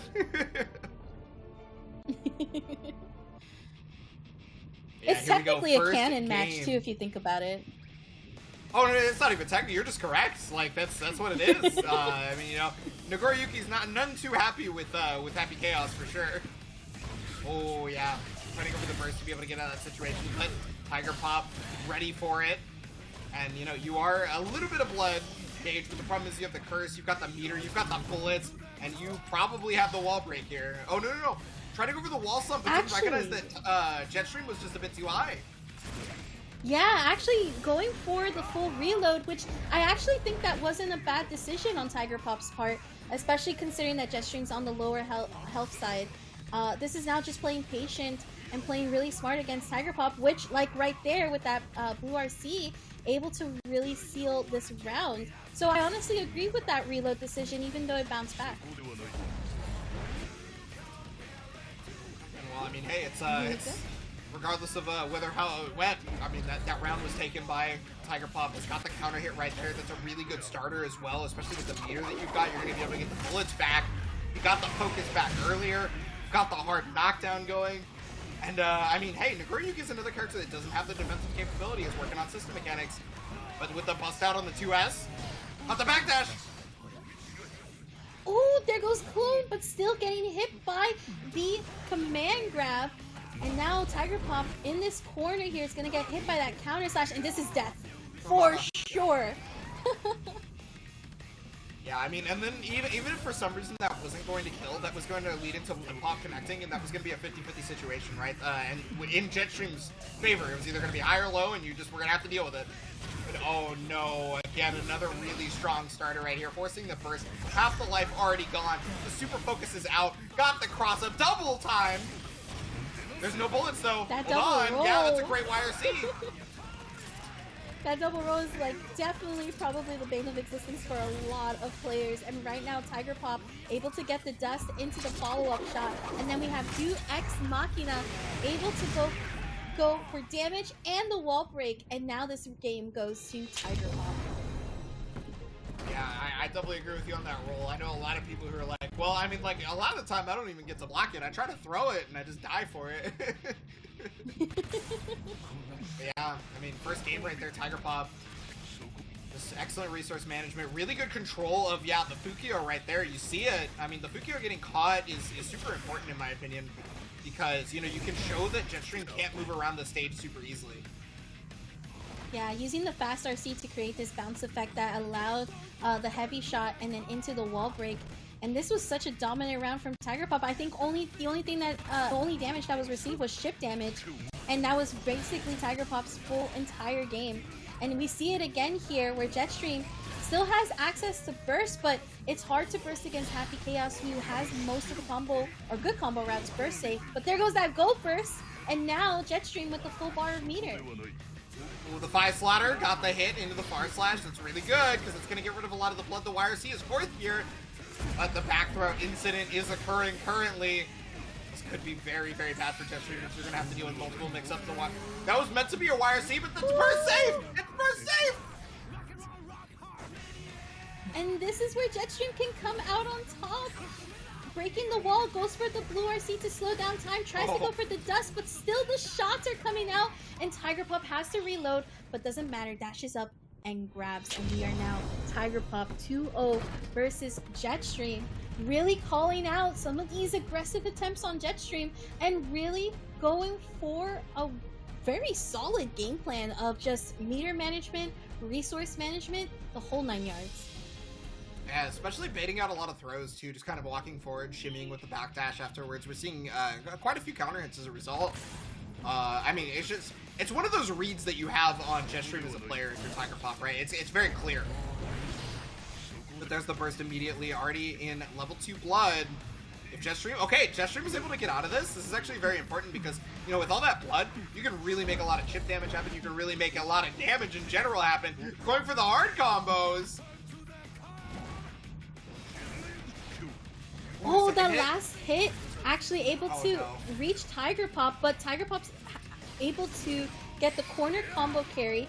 There's the blue RC though, and actually using grab for Jetstream to close out and TigerPop in that round. I'm starting to wonder if maybe a few of these dusts are a bit overzealous from Jetstream. They're cutting real close in bad terms. I agree. But, they're very much slash. too far out, and it's definitely causing some troubles here for Jetstream. But TigerPop able to get out of the corner. I feel like TigerPop's a master of getting out of the corner every single time. Yeah, has just found a way no matter what. But oh, speaking of finding a way, got the jump out on that one. Was really trying to watch out for the burst. Wanted to keep that completely burst safe. And now here's the wall slump. You got to deal with the mix-up here. You don't have YRC, you don't have burst. And I think that was... Does this hit? It does. I think it was a little bit of a reset hit, was it? Or was it from the wall slump? It was wall slump, yeah. Yeah. All that faultless is now going to have to get used versus these gunshots and not take too much chip damage, yeah. Which is really good for TigerPop because that's going to put in a check situation, another super focus, another clone allowing for the bullets, and you just have to deal with this. I mean, Nagoriyuki's movement options are not great, right? So that's why this is so strong. And another dust coming out from TigerPop. We are currently on set point for TigerPop, trying to make it in the grand finals here. It's one of those checkmate situations that TigerPop can definitely execute very well, but Jetstream now put into the corner and is trying to fight out of it using the teleport to try to come in a little bit closer, but is still just barely reaching. There goes the burst back into full screen, as well as there goes the clone. Does actually use 2S and unfortunately gonna get hit by that super off of the reversal. I was wondering if that was close enough to the wall, because if it wall broke, that may have ended up being a kill. But there's the anti-air right there. That's meter gone. I mean, you might be able to chip out, but yeah, you were too worried about the blood gauge. I understand if you're Jetstream. Just got to be able to find a way around the gunshot. Got counter hit on this one. This could be a comeback in the making for TigerPop. This could be, but yep, I was just gonna say, you have to press. At some point, you're gonna have to take the risk and press, and the 5P was your best option to do so. Yeah, what a good call out right there. You know, there had just been so much blocking from Jetstream. It felt like that they were just only going to defend and they were too afraid to, you know, allow for a comeback to be possible. But no, sometimes you do have to press the button, because when you get scared enough, you start to afford your opponent extra opportunities on their offensive pressure that normally shouldn't be there, right? It's, some people like to call it fake pressure, but it's, you know, it's real if your opponent allows you to do it. So Jetstream basically was like, I'm not allowing this. It's also dependent on that button, right? Oh my gosh, and here we go, do Ex Machina coming right out and able to break this wall, and all this damage just completely gone! It's just gone! Okay, but that's going to allow for a lot of special moves to be done thanks to the fact that, you know, the Bloodsucking Universe slows down the timer there. Got the far slash, another 6H, another 6H. You know, this could be the start of the momentum Jetstream could have used. We saw this happen in the last match before the break, where Jetstream just changed completely and actually made the reverse 3-0 comeback, but right now we see TigerPop really the one slowly getting a corner carry with those kicks. Yeah, you know, you may be seeing that Jetstream is just a long-term player, right? Like one of those players that just requires extra games to figure out the. Oh my God! What? Run out the backdash BRC jump kick in the last moment. We have yet to see that all tournament, and Jetstream pulling it out when it matters the most, completely unready for it, and we are 2-2 just as quickly as we were talking about the first round. That blue RC backdash was phenomenal. Like, that's the type of tech that you want to use at this level of the game, very much closer to the end. It's a card that you don't want to release too quickly, and rather use it when your opponent least expects it. And this is where, even though TigerPop is the one that's having this corner pressure off of the wall slump and applying the pressure, Jetstream can try to make it out of it. It all comes down to, like you said, those decisions in these moments. And I mean, the 50-50 right there from TigerPop to try and put it in again, set point situation, but oh, got caught. That's big. Almost watch your toes as that 2S slides through. Here goes this roll, and now it's the dust here from TigerPop. Throw tech though from Jetstream. This is potential set point for TigerPop too, so even though there's guts on the line, it all depends on how TigerPop can initiate this wall break and go into the next screen. Yeah, I mean, there's 50 meter for Jetstream, there's burst, so at least there's something that you can use to get out, but I imagine, yeah, this is all burst safe, by the way. Oh, Wow. backdash, caught the far slash right into the gunshot, and TigerPop changing up the momentum, stopping the shift in aggression, and making it happen. Is going to be moving on to the grand finals on the upper bracket side, meaning still has both the chances, so they are going to have a bit of an advantage going into it. What a phenomenal game 5, best of 5. Like this is the type of level of Guilty Gear that I love seeing, because it just goes back and forth. And the thing is that when you're in the match, those matches go a lot slower than when you're at home watching, right? You're seeing everything like at a fast pace, but there's so much happening in these players' minds that it feels like a more slow down rate. And there you have it with TigerPop in grand finals waiting, so already solidifying minimum top 2. That does leave to Jetstream to go down to the lower side of the bracket. It's not the end of the world. There's still a chance to fight it out. But we should definitely check out to see who will be the opponent as we head down to the lower side of the bracket for our next match, which will be our SYG Armix versus TrueDevin. And once again, this has been a very, very tough bracket. Just that level of caliber. And honestly, I love seeing the EU side duke it out.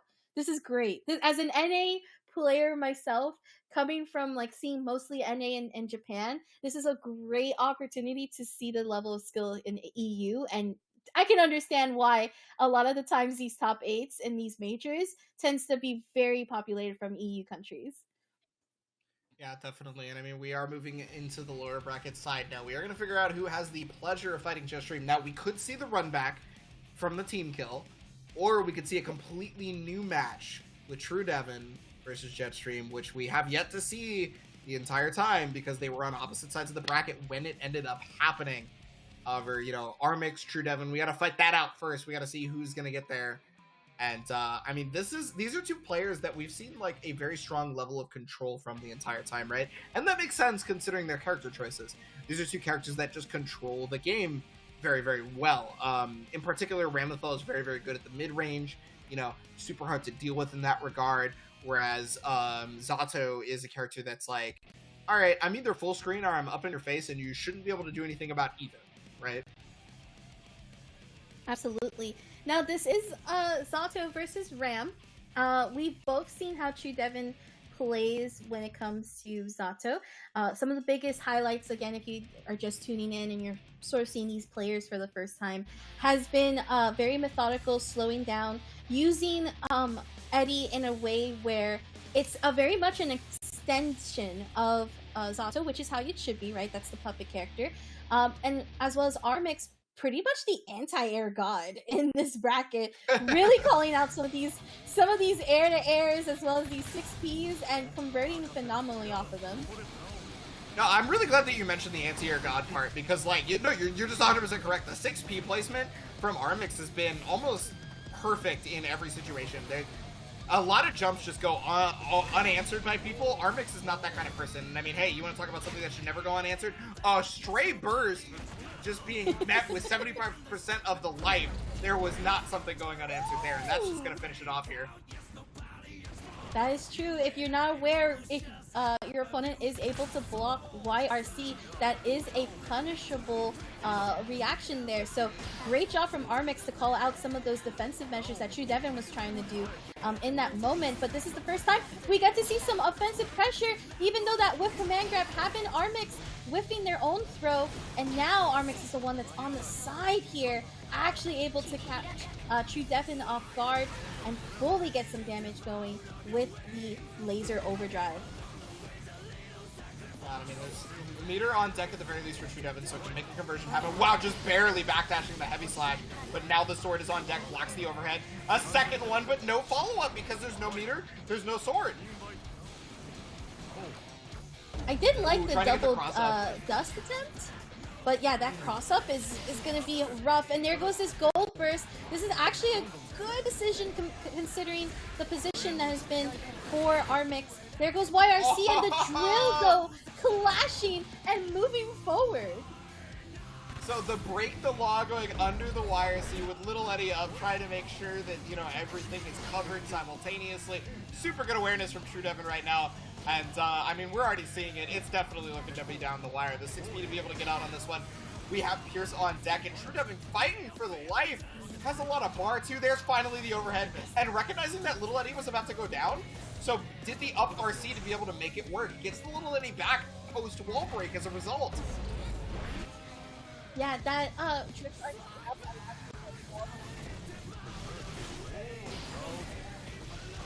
considering the minimum of resources, but Armix right now starting this up, getting the sword explosion for the wall splat, and then now we go into this laser overdrive that's just gonna kill. That's just gonna hurt. It's just gonna hurt. Zato's got no health. Totally Zato fine. got no health.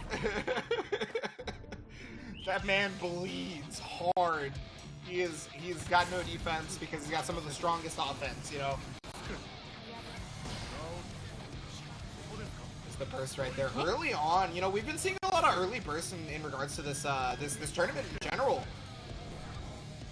Yeah, I feel like and this might be the most tournament I see those early bursts happen often. But I mean, these are hard-hitting characters. Like, look at all of that health just gone from simple interactions that led to like really mix-up heavy setups. And now that whiff throw actually costing TrueDevin here, allowing Armix to start up some form of pressure. Now that was a close slash that was catching Armix off guard, and we're going to go into the overdrive for the kill, especially with this wall break damage. Yeah, Morphus is going to do way more damage than Sunvoid. Sunvoid is normally the overdrive you go towards if you're trying to get any meter back, but Amorphous is the one if you want to kill, and that's going to get it. Gold Burst at round start is really, really good for Armix, because that means you get to kind of control everything, and good lord, his health is gone! That's exactly like what you said. This is a great position, and now, of course, you have your positive bonus, so that's two, like, pretty much 3 bars of meter you just got back from doing that Morobato and getting that going. But there goes that yellow YRC interaction again that TrueDevin calls out, and able to actually be on the beneficial side of the clash. And now it's TrueDevin who's able to do the wall break and actually release Eddie into drill and start up pressure here against Armix. Yeah, I mean, this is going to be another wall break on this one, and also just apparently death. I thought it was going to live with the Sliver of Health, but no, I was incorrect, as TrueDevin one apiece now. Again, the further you get into the bracket, the harder the competition becomes, and you start to see the resolve of each player, and everybody wants this road to Evo. Bit of those pokes happening. We do get the Eddie drill out, double Eddie drill, and now there goes the dust that does force the burst, and Eddie's coming back right now and using Frog to leap out, but now Eddie's knocked out of the field and taking a little bit of time to actually come back out. And then there goes this mix up heavy once again. And now it's going to be to seal the kill. And there you have it. TrueDevin taking this first round.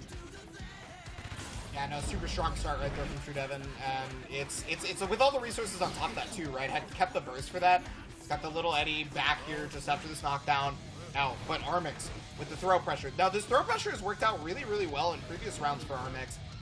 And, I mean, it's starting to work out again. It's going to be able to get the knockdown. Oh, I think that meant to be cancel into overdrive, but might have missed it. Not going to matter, though. Not going to matter. Yeah, that was all that health that just went down. Armix could have afforded the trade, and it worked out in favor. But something to keep in mind, you don't want to be dropping those, especially in such situations. And against a player like TrueDevin right now, too. I mean, with the trip to Evo on the line, definitely not something you want to... Oh, Lord! That's a lot of damage, for sure. Oh my gosh, that overhead! I knew it was a lot of damage. I really... but I wasn't sure if it was going to kill. 5H counter hit is one of those buttons that you automatically burst if you have it. Unfortunately, TrueDevin did not have burst, so... No, and it's one of those things too that it's like, it's a very, like, it doesn't scale hard. So once you get that counter hit and then you just end with that overdrive mixed with like the character's guts, it's like over, especially with wall damage too. But here we go. We have TrueDevin trying to start up pressure and actually able to get the side switch. Does let Armix drop to the ground to get the command grab, using the fast red RC to actually let Eddie do drill right here. And this is just pressure right now on Armix. Actually avoiding the Morobata was all the way on the other side of the screen before coming right back in. Oh yeah, and actually got the 2K 2D RC, so that's going to be full conversion into corner carry. This is going to change the tide of everything right here, because Little Eddie was gone. He's going to try to have to find a way out, and yeah, you're looking for a way out, but it's not going to be it. This is the close slash on the meaty. Armix now on set point here. Oh yeah, There counter goes hit. this counter hit. I will say TrueDevin's been doing a really excellent job of just trying to set up Eddie, but I think what really comes down to is that these big counter hits that Armix keeps getting helps close out these rounds very, very nicely. Whereas it takes a bit for Devin to actually open up Armix, and here it is, right? There's this counter hit damage that's just coming from the Rekka, catching you off guard, and now you're just back in full screen here. Punish on Yeah, the dust right side here, and switch. oh no. Backdash RC into the jump dust! Oh, the backdash RC actually gave the invincibility to get over the 2K, allowed for TrueDevin to get the punish on top of that, stays alive now. Burst is available for Armix for this round, however. The 2S counter hit, pushing forward. Now we're going to see a lot of that hellacious offense, but a good burst again, because not only does it get you out of the corner, but it also kills Little Eddie. Yeah, and that bar for Eddie is still actually recovering, just now getting pulled once again for Eddie to come out and actually start up the side switch, opening up with that fuzzy and able to get the sword out to then get full meter back from Eddie. And now it's Armix who's the one that's been having to play the defensive game here.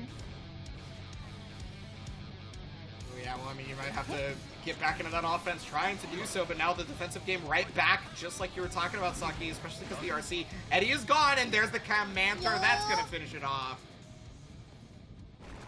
And that's one of those, like, situations where you kind of run into what does the opponent have available due to the lack of resources, right? And command throw can become a pretty prevalent option when the opponent is out of Eddie meter, because you're in the corner, they get their meaty set up, they get their Eddie back, everything's great. But when you steal the burst at round start to break the wall, that can be a big morale boost, and you can tell TrueDevin is running away with it. I also like the decision not to continue in fully breaking the wall just yet. Notice that with this, even though it scales, you only have to have a few interactions left, compared to Armix, who has to have a good amount of counter hits, and that throw's just going to seal it with TrueDevin now on potential set point. Yeah, this is a complete turnaround from what we saw earlier. We did see Armix with the set point earlier, and now the burst is forced out from TrueDevin immediately. Wants to get that momentum early, and that's why the burst was so fast. Oh, there's the jump T on the delayed overhead. The pressure is coming. Little Eddie is being de-summoned just fast enough just to be able to make sure that the pressure keeps going. The Sun Point is going to keep it going even further right now. It feels like it never ends. It never ever ends when you're in the land of Zato. And there we go, we're going to break the wall again. Just one interaction is all you need, and there it goes with TrueDevin moving on and taking out SYG Armix. Wow, with the 2S at the end right there, probably trying to jump, getting caught, and TrueDevin really, really smelled that blood in the water, recognized when the panic was setting in for Armix, and you could tell in the offensive pressure that that was the case because of how they constructed just the anger in the offense that was that. It legitimately just seemed volatile how far forward they were willing to go. Yeah, as time went on, it was actually harder to catch TrueDevin on those counter hits. Like I mentioned, something that was happening and helping Armix quite often, and this is just what makes Ramlethal such a good character, right? Is those counter hits, they don't really scale. So on top of the fact that her hitboxes are pretty disjointed, so she can really do that risk reward and just throw out those moves and try to get, like, solidify those counter hits. Whereas for Zato, it takes a lot more. You have to open up your opponent, and if they're a good defender, that's gonna play into the factor of, like, yes, you're taking longer to try to get that big damaging combo. You have damage, but you have to use a lot more resources and a lot more of a different strategy than, whereas Ram is just counter, get that hit, sometimes with reversals, sometimes just fully on pressure as well. And then you see TrueDevin make these adjustments that just make the most sense, and it was now Armin, who's having to play the defensive game.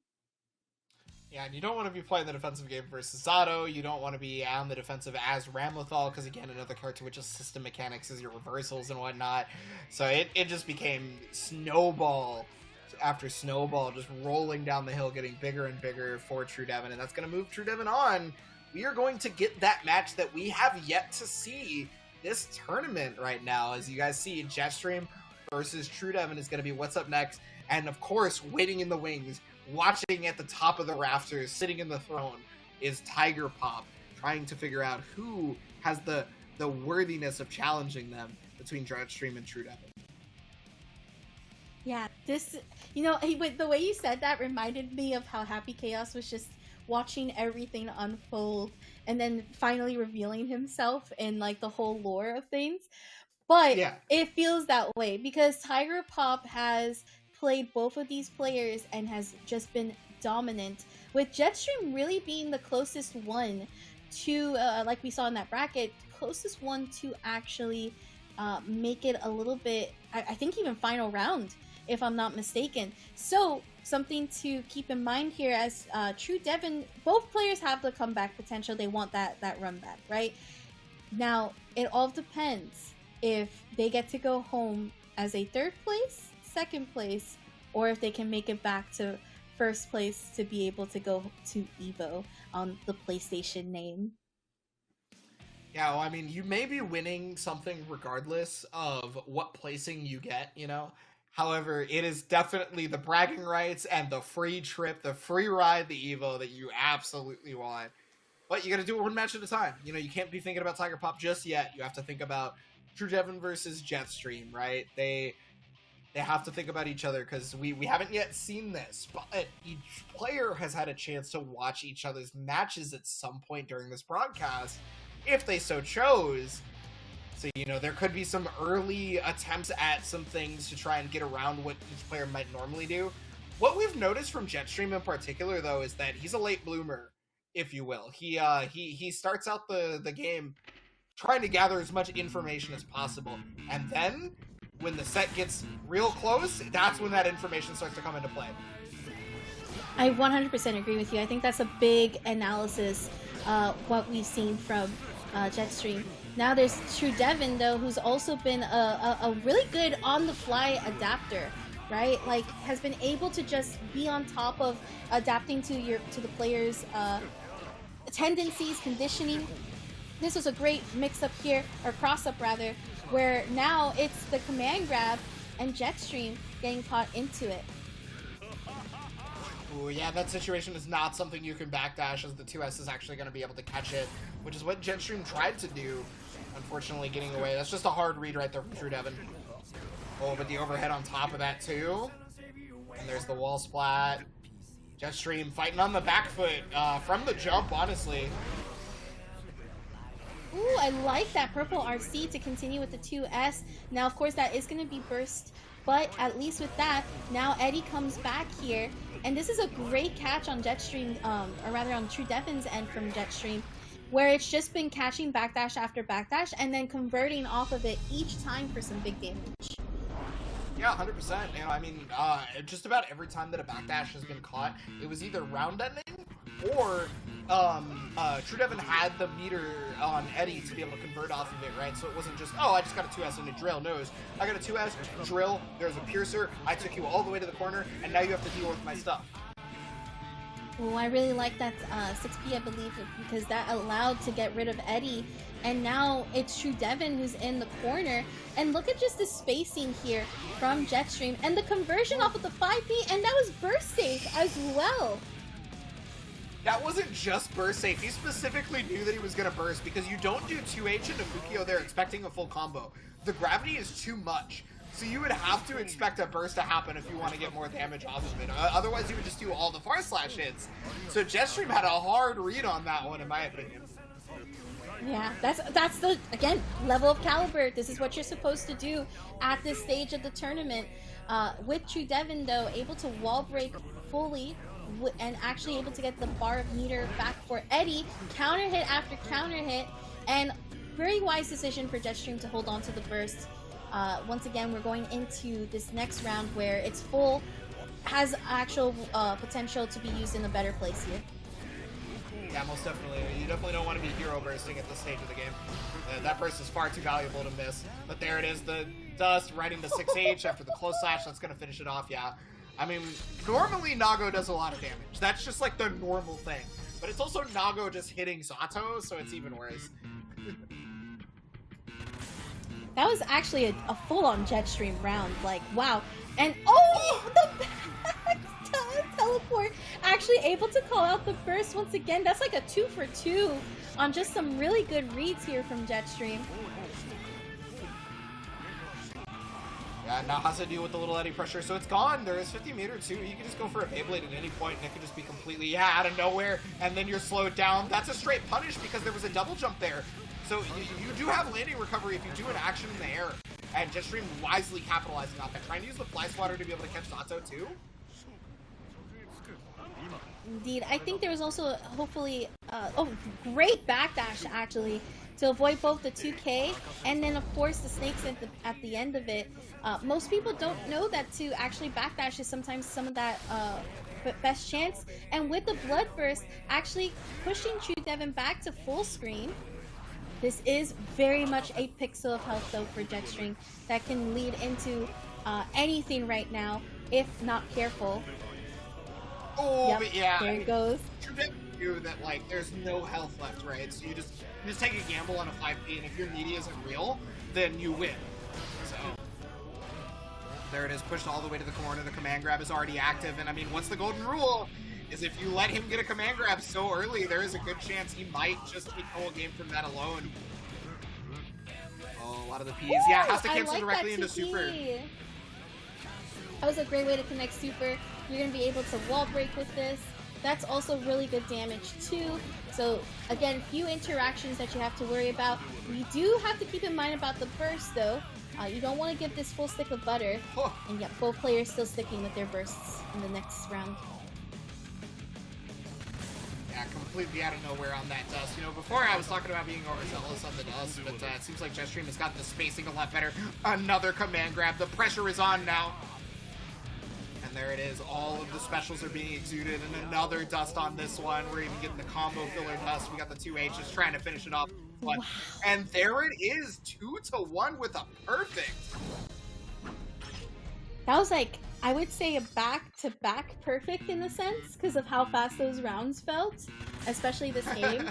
And now, honestly, this is no surprise from Jetstream. We've seen this countless times in these last couple of games for Jetstream. That has just been like, once you let Jetstream play aggressively, it's his game. It's 100% his game. Well, I mean, hey, look, that's, I guess TrueDevin recognized that and was like, let's never make it his game again, right? Like, we've got the positive bonus so we can continue the pressure as much as humanly possible. The command grab is going to connect, so this should be death pretty easy. All you got to do is RC. You can even super if you so choose. Don't need it, but you can. And that's a perfect right back. That has to be the morale boost TrueDevin needs. It's getting a perfect right back saying, hey, whoa, this isn't free.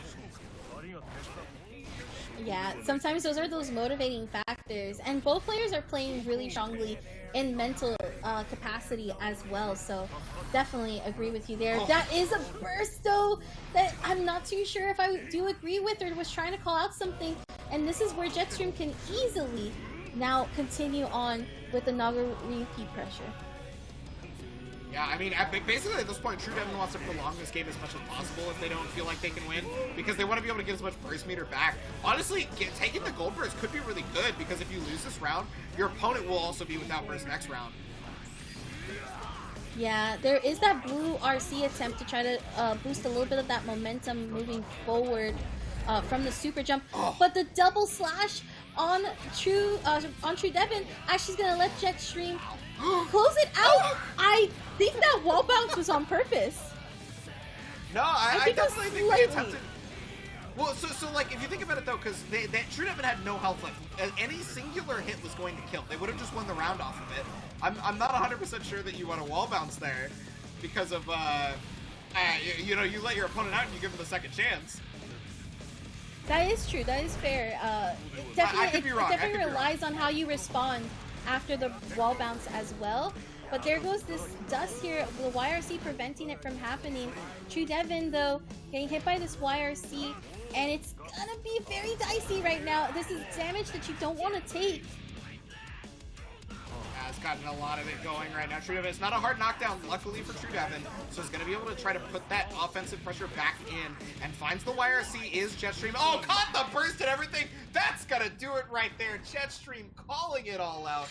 Almost every single burst that was around the mid-range ended up getting called out by Jetstream. There was a couple of bursts that totally worked out for TrueDevin, don't get me wrong, but the clutch ones that mattered were Jetstream's own. Yeah, that's really what it comes down to. I think that was like a 3 for 3 of hard reads. The other burst that we saw earlier on, I would say is more of like there was an attempt and it would have worked if Jetstream continued on. But these hard reads on the burst that we saw from the first game to, I would say, like the second to third, and then now this last one has been phenomenal. I love that 2K was able to give enough time to do the actual burst or actually block on the burst, and then that led to the win essentially. No, 100% agree. I mean, Jetstream really wanted that run back, clearly really wanted that road to Evo care package, because that was the kind of play you exude if you're on it, and that felt like what Jetstream is on. So, you know, congrats again to TrueDevin for 3rd place, but it is time to move on. We finally have our grand final solidified, and it will be the run back of Jetstream versus Oni's own TigerPop, which honestly, I feel like if you know about EU, you probably looked at this bracket and you said this is kind of like the expected finals. TigerPop, Yeah. Jetstream, you know, maybe Armix in the mix and stuff like that. TrueDevin coming out and saying, there's also me, you know, and stuff like that. But this is kind of, these are two of the people that even North America know, right? And so you were talking about it earlier. We don't always tend to look at the EU side of things, and we even know about these two. So it ended up being one of those things that we're like, okay, these are people to look at for sure. Yeah, I couldn't agree more with you there. I definitely, looking into this bracket earlier with you before the show started, there was moments where I was like, yeah, I definitely expect TigerPop to be in like the top 3 spots for sure. With SYG's group, right, their 2 members, Armin and of course Jetstream, they were really solid. I think the more wild cards were like TrueDevin, Paulex, Neos, players that are definitely still very much good, but they present that more of like, compared to the other calibers that were on this bracket, still putting up a very solid fight. Now, if you are just tuning in, this is sort of like a rematch, as earlier it was TigerPop who knocked Jetstream into losers from winners finals. So this is essentially going to be our grand finals. Now, Jetstream has to win 6 games, essentially, whereas TigerPop only has to win the 3, due to the way the bracket reset rules are set out for this. Yeah. So if you are new to competitive fighting games, you know, brackets in general, or new to the PlayStation channels and whatnot, one of the things that we do in competitive fighting games is we run things on a double elimination bracket for most of our events. And a double elimination bracket means exactly what it says. You have 2 chances to be eliminated, right? 2 lives, essentially. And as a result, TigerPop has won every match that they've run into. And because of that, they still have their second chance. And so you do have to be able to take away that second chance. And that is the advantage of winning in the upper bracket finals and getting into grand finals on the upper side, is having 2 chances. So that is why Saki is saying that Jetstream has to win 6 different games just to be able to take the tournament from here. Just to be able to do it, we are going to be crowning not only a champion for Road to Evo, but also figuring out who is going to be going on that Road to Evo for absolutely free. Is it going to be TigerPop? Is it going to be Jetstream? This is game number 1.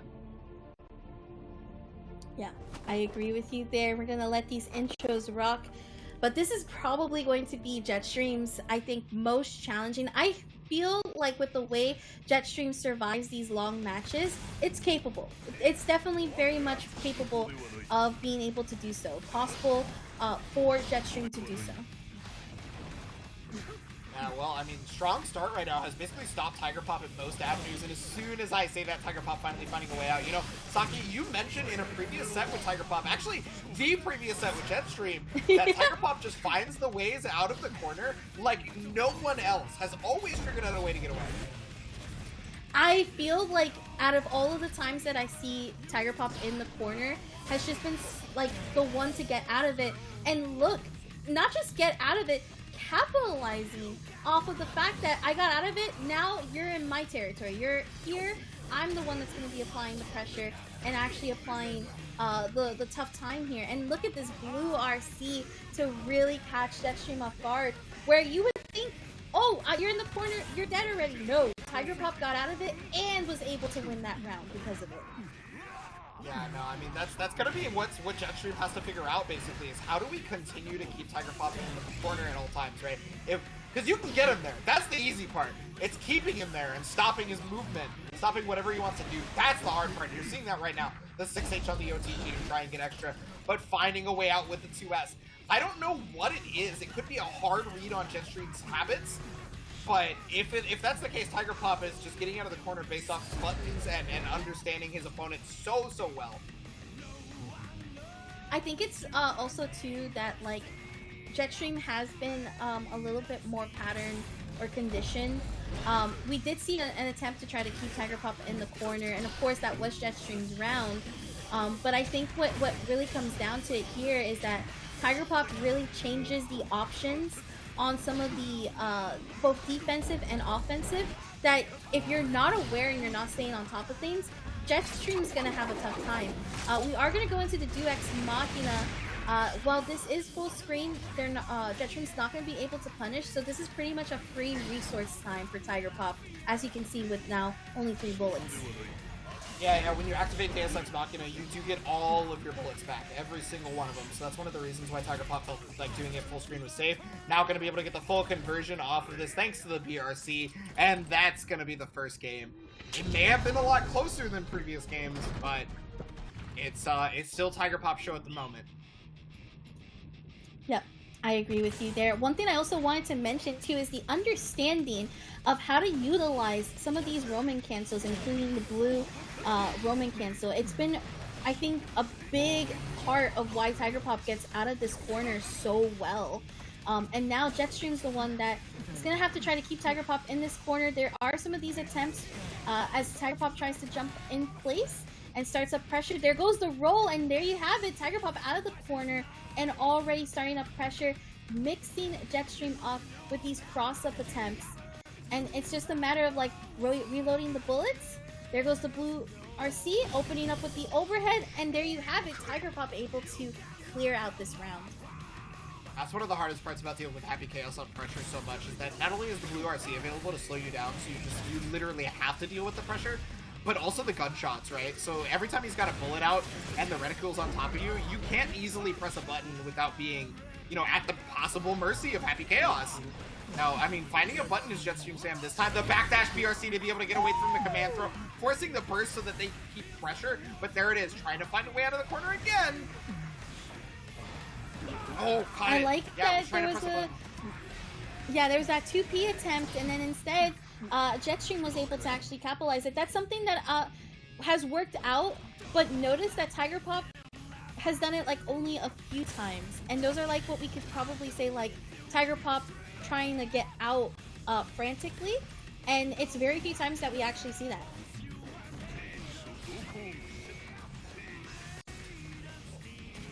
Yeah, but finally the overhead coming out, yeah. And there's the BRC mix-up, so it's time. And you still have to deal with it. The dust may normally be unsafe, but with the BRC, the dust is no longer unsafe. Wanted to look for the burst on that mix-up there. No dice, though, and finds a way out of the corner again. Really good throw tech there from Jetstream.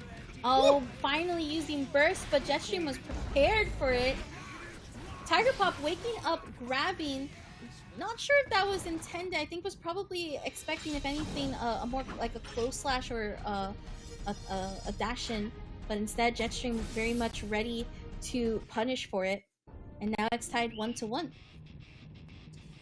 Yeah, I mean, this set did go down to the wire into the upper bracket, so I mean, I expect no less, honestly. We're going to see quite a bit, but TigerPop not opting to burst on that one, whereas Jetstream did here, and it also was a huge whiff, so you gotta watch out. Yeah, unfortunately, it's a wall slump time. So what's the next mix-up afterwards? You got plenty of bullets, you got plenty of focus, you've even got super focus if need be. Oh, the fake out! So normally you see BRC backdash with an overhead there, but went for the low. Jetstream was ready for the overhead, but definitely not the low on that one. That 2S counter hit is always a great way to round start, and this is perfect for TigerPop as now the grab comes into play. Jetstream still very much far away from getting burst back, gets caught in the backdash due to the slowdown of the blue RC. And Curse is out, so that is a free Curse for TigerPop, able to dish it out and start up pressured the actual 2D to mix it up, and that was a perfect for TigerPop to be up 2-1 right now in this grand final set. Yeah, in the very first game, every one of those BRC mix-ups was an overhead, right? It was the jump 2D, which is an overhead, and so Jetstream was probably thinking, okay, it's done overhead every time, I'm looking for the overhead. And then bam, that's when you finally bust out the low on that situation, and your opponent's completely not ready for it. You talked about that in a previous set, actually, where you wait to use these certain options. You wait to bust out the tech for the final set of rounds, and then now you put yourself in such a strong position because you're so far ahead. You have games, you have rounds that you can lose because you did it. This is full screen for TigerPop, can easily dash in, especially as the focus meter comes back into play. Double grab. Oh, I think TigerPop will be able to block this. Yes, yeah. And punish as well. Yeah, unfortunately. Oh, that was meant to be a super input, 100%. I've done that input before when I played Half and had that mess up, so I understand. Hopefully this doesn't cost TigerPop, because that is a little bit of help. But right now with TigerPop 2 bars of meter, it's just a matter of trying to catch Jetstream off guard, and there you go with that throw. Jetstream would have had to have been the best player alive to be able to get out of that situation with barely any health, barely any meter, and there was full focus, full bullets for TigerPop. There was like a full-on loads of resources there. Right now though, TigerPop on potential set point. That burst pushing TigerPop into the full screen, and we're back in the corner, but once again, this is the master of getting out of that situation and using it to his advantage. And look at this. Perfect for him. Oh! Does wait, that was the grab. The purple RC. Let's see. Yeah, I mean, the problem is you put them back full screen on the knockdown, right? You're at level 2 blood, you can't use too many specials. But yeah, you're just trying to keep this corner going. You talked about this a number of times. How does Tiger find the way out? Tiger got the hit. It was OTG though, so that keeps him alive. The burst is available. Could we see a burst? Oh my god, just Beybladed for your life! Just hitting it as many times as humanly possible! Listen, Jetstream, when it comes down to Jetstream, he will do what is necessary, okay? And sometimes those callouts will catch even the best players off guard. Now, though, TigerPop, this is TigerPop's corner. You're gonna get wall slump, then of course you have to do Ex Machina, so this is pretty much guaranteed. Look at all this damage as the wall gets broken, and now it's just those heavy bullets into Curse. And this can be checkmate situation right here for TigerPop. Tries to bait out the burst. The gold burst, though, from trying to faultless defense. TigerPop with their own gold burst, but it's not going to land. And Jetstream's going to be able to essentially reset here and keep the corner. But you have to be careful. You can't let TigerPop get out of it. Yeah, but that's the hard part, right? Once the gun comes out, how do you not let Happy Chaos get out? You just exudes it. There's the close slash. That's gonna finish it off. And TigerPop is going to Evo, off the road to Evo, care package. Congratulations to TigerPop. Really solidifying. I mean, honestly, if you've been grinding this past year the way, or rather, if you've seen the way that TigerPop's been grinding this past year, this is first, no surprise, this was a very intense match for both players, but to be able to finally kind of like reap the rewards and benefits is very nice to see TigerPop now being able to go to EVO on the PlayStation name. So congratulations to TigerPop, and of course GG's to Jetstream and many of the other players as well. This was a very intense bracket, I must say, Ebonic. Oh my god, yeah, no, you definitely put it correctly. This bracket was just from the jump something that we were expecting to be very hard fought, something very hard to get through, and I mean, you can see that. It, like, as we got further and further, there were a lot more 3-2s, and there was nobody who wasn't fighting for their life at any point in time. It was, you had to bring everything, and I mean, you know, you want to bring everything too when there is a chance for you to go to EVO on the PlayStation name. Yep, absolutely. And to give a final look at this bracket, so we have TigerPop in first place. We have Jetstream in second. TrueDevin in third. We have SYG Armix in fourth. And then, of course, we have Paulex and Eddiction in fifth. And Neos and Amato in eighth. Or seventh, rather. And with that being said, even though everybody does get to go home with a little bit of cash, it does mean that TigerPop will be heading again to EVO. And once again, thank you to PlayStation Tournaments and their FGC Arcade Road to EVO series for really creating opportunities for players. It's very tough out right now to be securing some of those sponsorships and some of those opportunities that many competitive players, when they want to take their next game to the next level, really try hard to get, and it's just very difficult to do so. So opportunities like these, they tend to be once in a lifetime, and they really, really help support not only the players, but the community in of itself. And you don't want to miss any of those once-in-a-lifetime opportunities either, because you can go to compete.playstation.com to jump into any of them for yourself. You know, we did just see Guilty Gear Strive for the EU. NA will be later on today, so we'll crown another person going to EVO on the PlayStation name for North America. But there are other games that hasn't been solidified for yet that you can jump into. Compete.playstation.com. And hey, even if you're unable to make it for any of the Road to EVO ones, there's always going to be more FGC arcade action for you to be able to jump into at compete.playstation.com. Don't miss it. Absolutely. And of course, if you want to keep up to date with all the events, all the cool articles, all the cool content, let's check out that Discord. You can join the PlayStation's tournament community Discord to find regular updates on everything esports, including events, articles, videos, and you even get to meet potential trading partners. You can go ahead and type in that link below or click on the link in the chat, or you can use your phone and scan that QR button today. Yes, and I mean, you guys have been watching Road to EVO, but we have more Road to EVO going on. You guys have seen so far the Guilty Gear Strive. We're going to be doing NA later, but Road to EVO has encompassed multiple games with Dragon Ball FighterZ, The King of Fighters 15, Melty Blood Type Lumina, Mortal Kombat 11 Ultimate, and Tekken 7, as well as what you're watching right now, and what I'm sure you'll be watching a little bit later in Guilty Gear Strive. Absolutely. And of course, it was a pleasure to be here with you, Ebonic, as well, with all of these just amazing matches. It's a pleasure to actually finally get to commentate with you as well. We were actually on the EVO Lounge together. That was like the first time we actually got to like interact on camera, and now to be able to really clean out an EVO bracket together is pretty awesome. So thank you so much for joining with me. No, I'm super happy to do it as well. You know, I think you bring a lot of greatness to the broadcast as always, and I was just looking forward to it as soon as I saw the names on the call sheet when we finally figured out what was going on. Absolutely. With that being said, thank you so much for everyone tuning in to the EU side of the action for the FGC Arcade Road to EVO. Later on tonight, it will be NA, so definitely be sure to tune back in later on today. And with that, we will see you all in the next one. Bye-bye!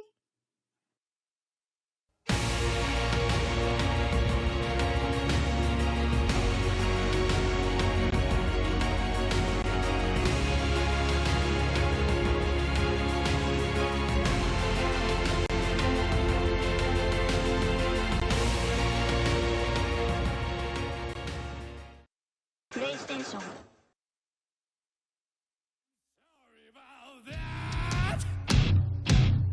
You thought this through. I don't have to think about it. How dare those who believe? What about you? When I'm older, do I do anything? I want to keep it that way. Now it's your turn. Could got your time. I'm for Bird and a bar is the way counters. The only riff that no one knows. Bird and a bar keep going, that's the last sound you ever hear. The kiss of death.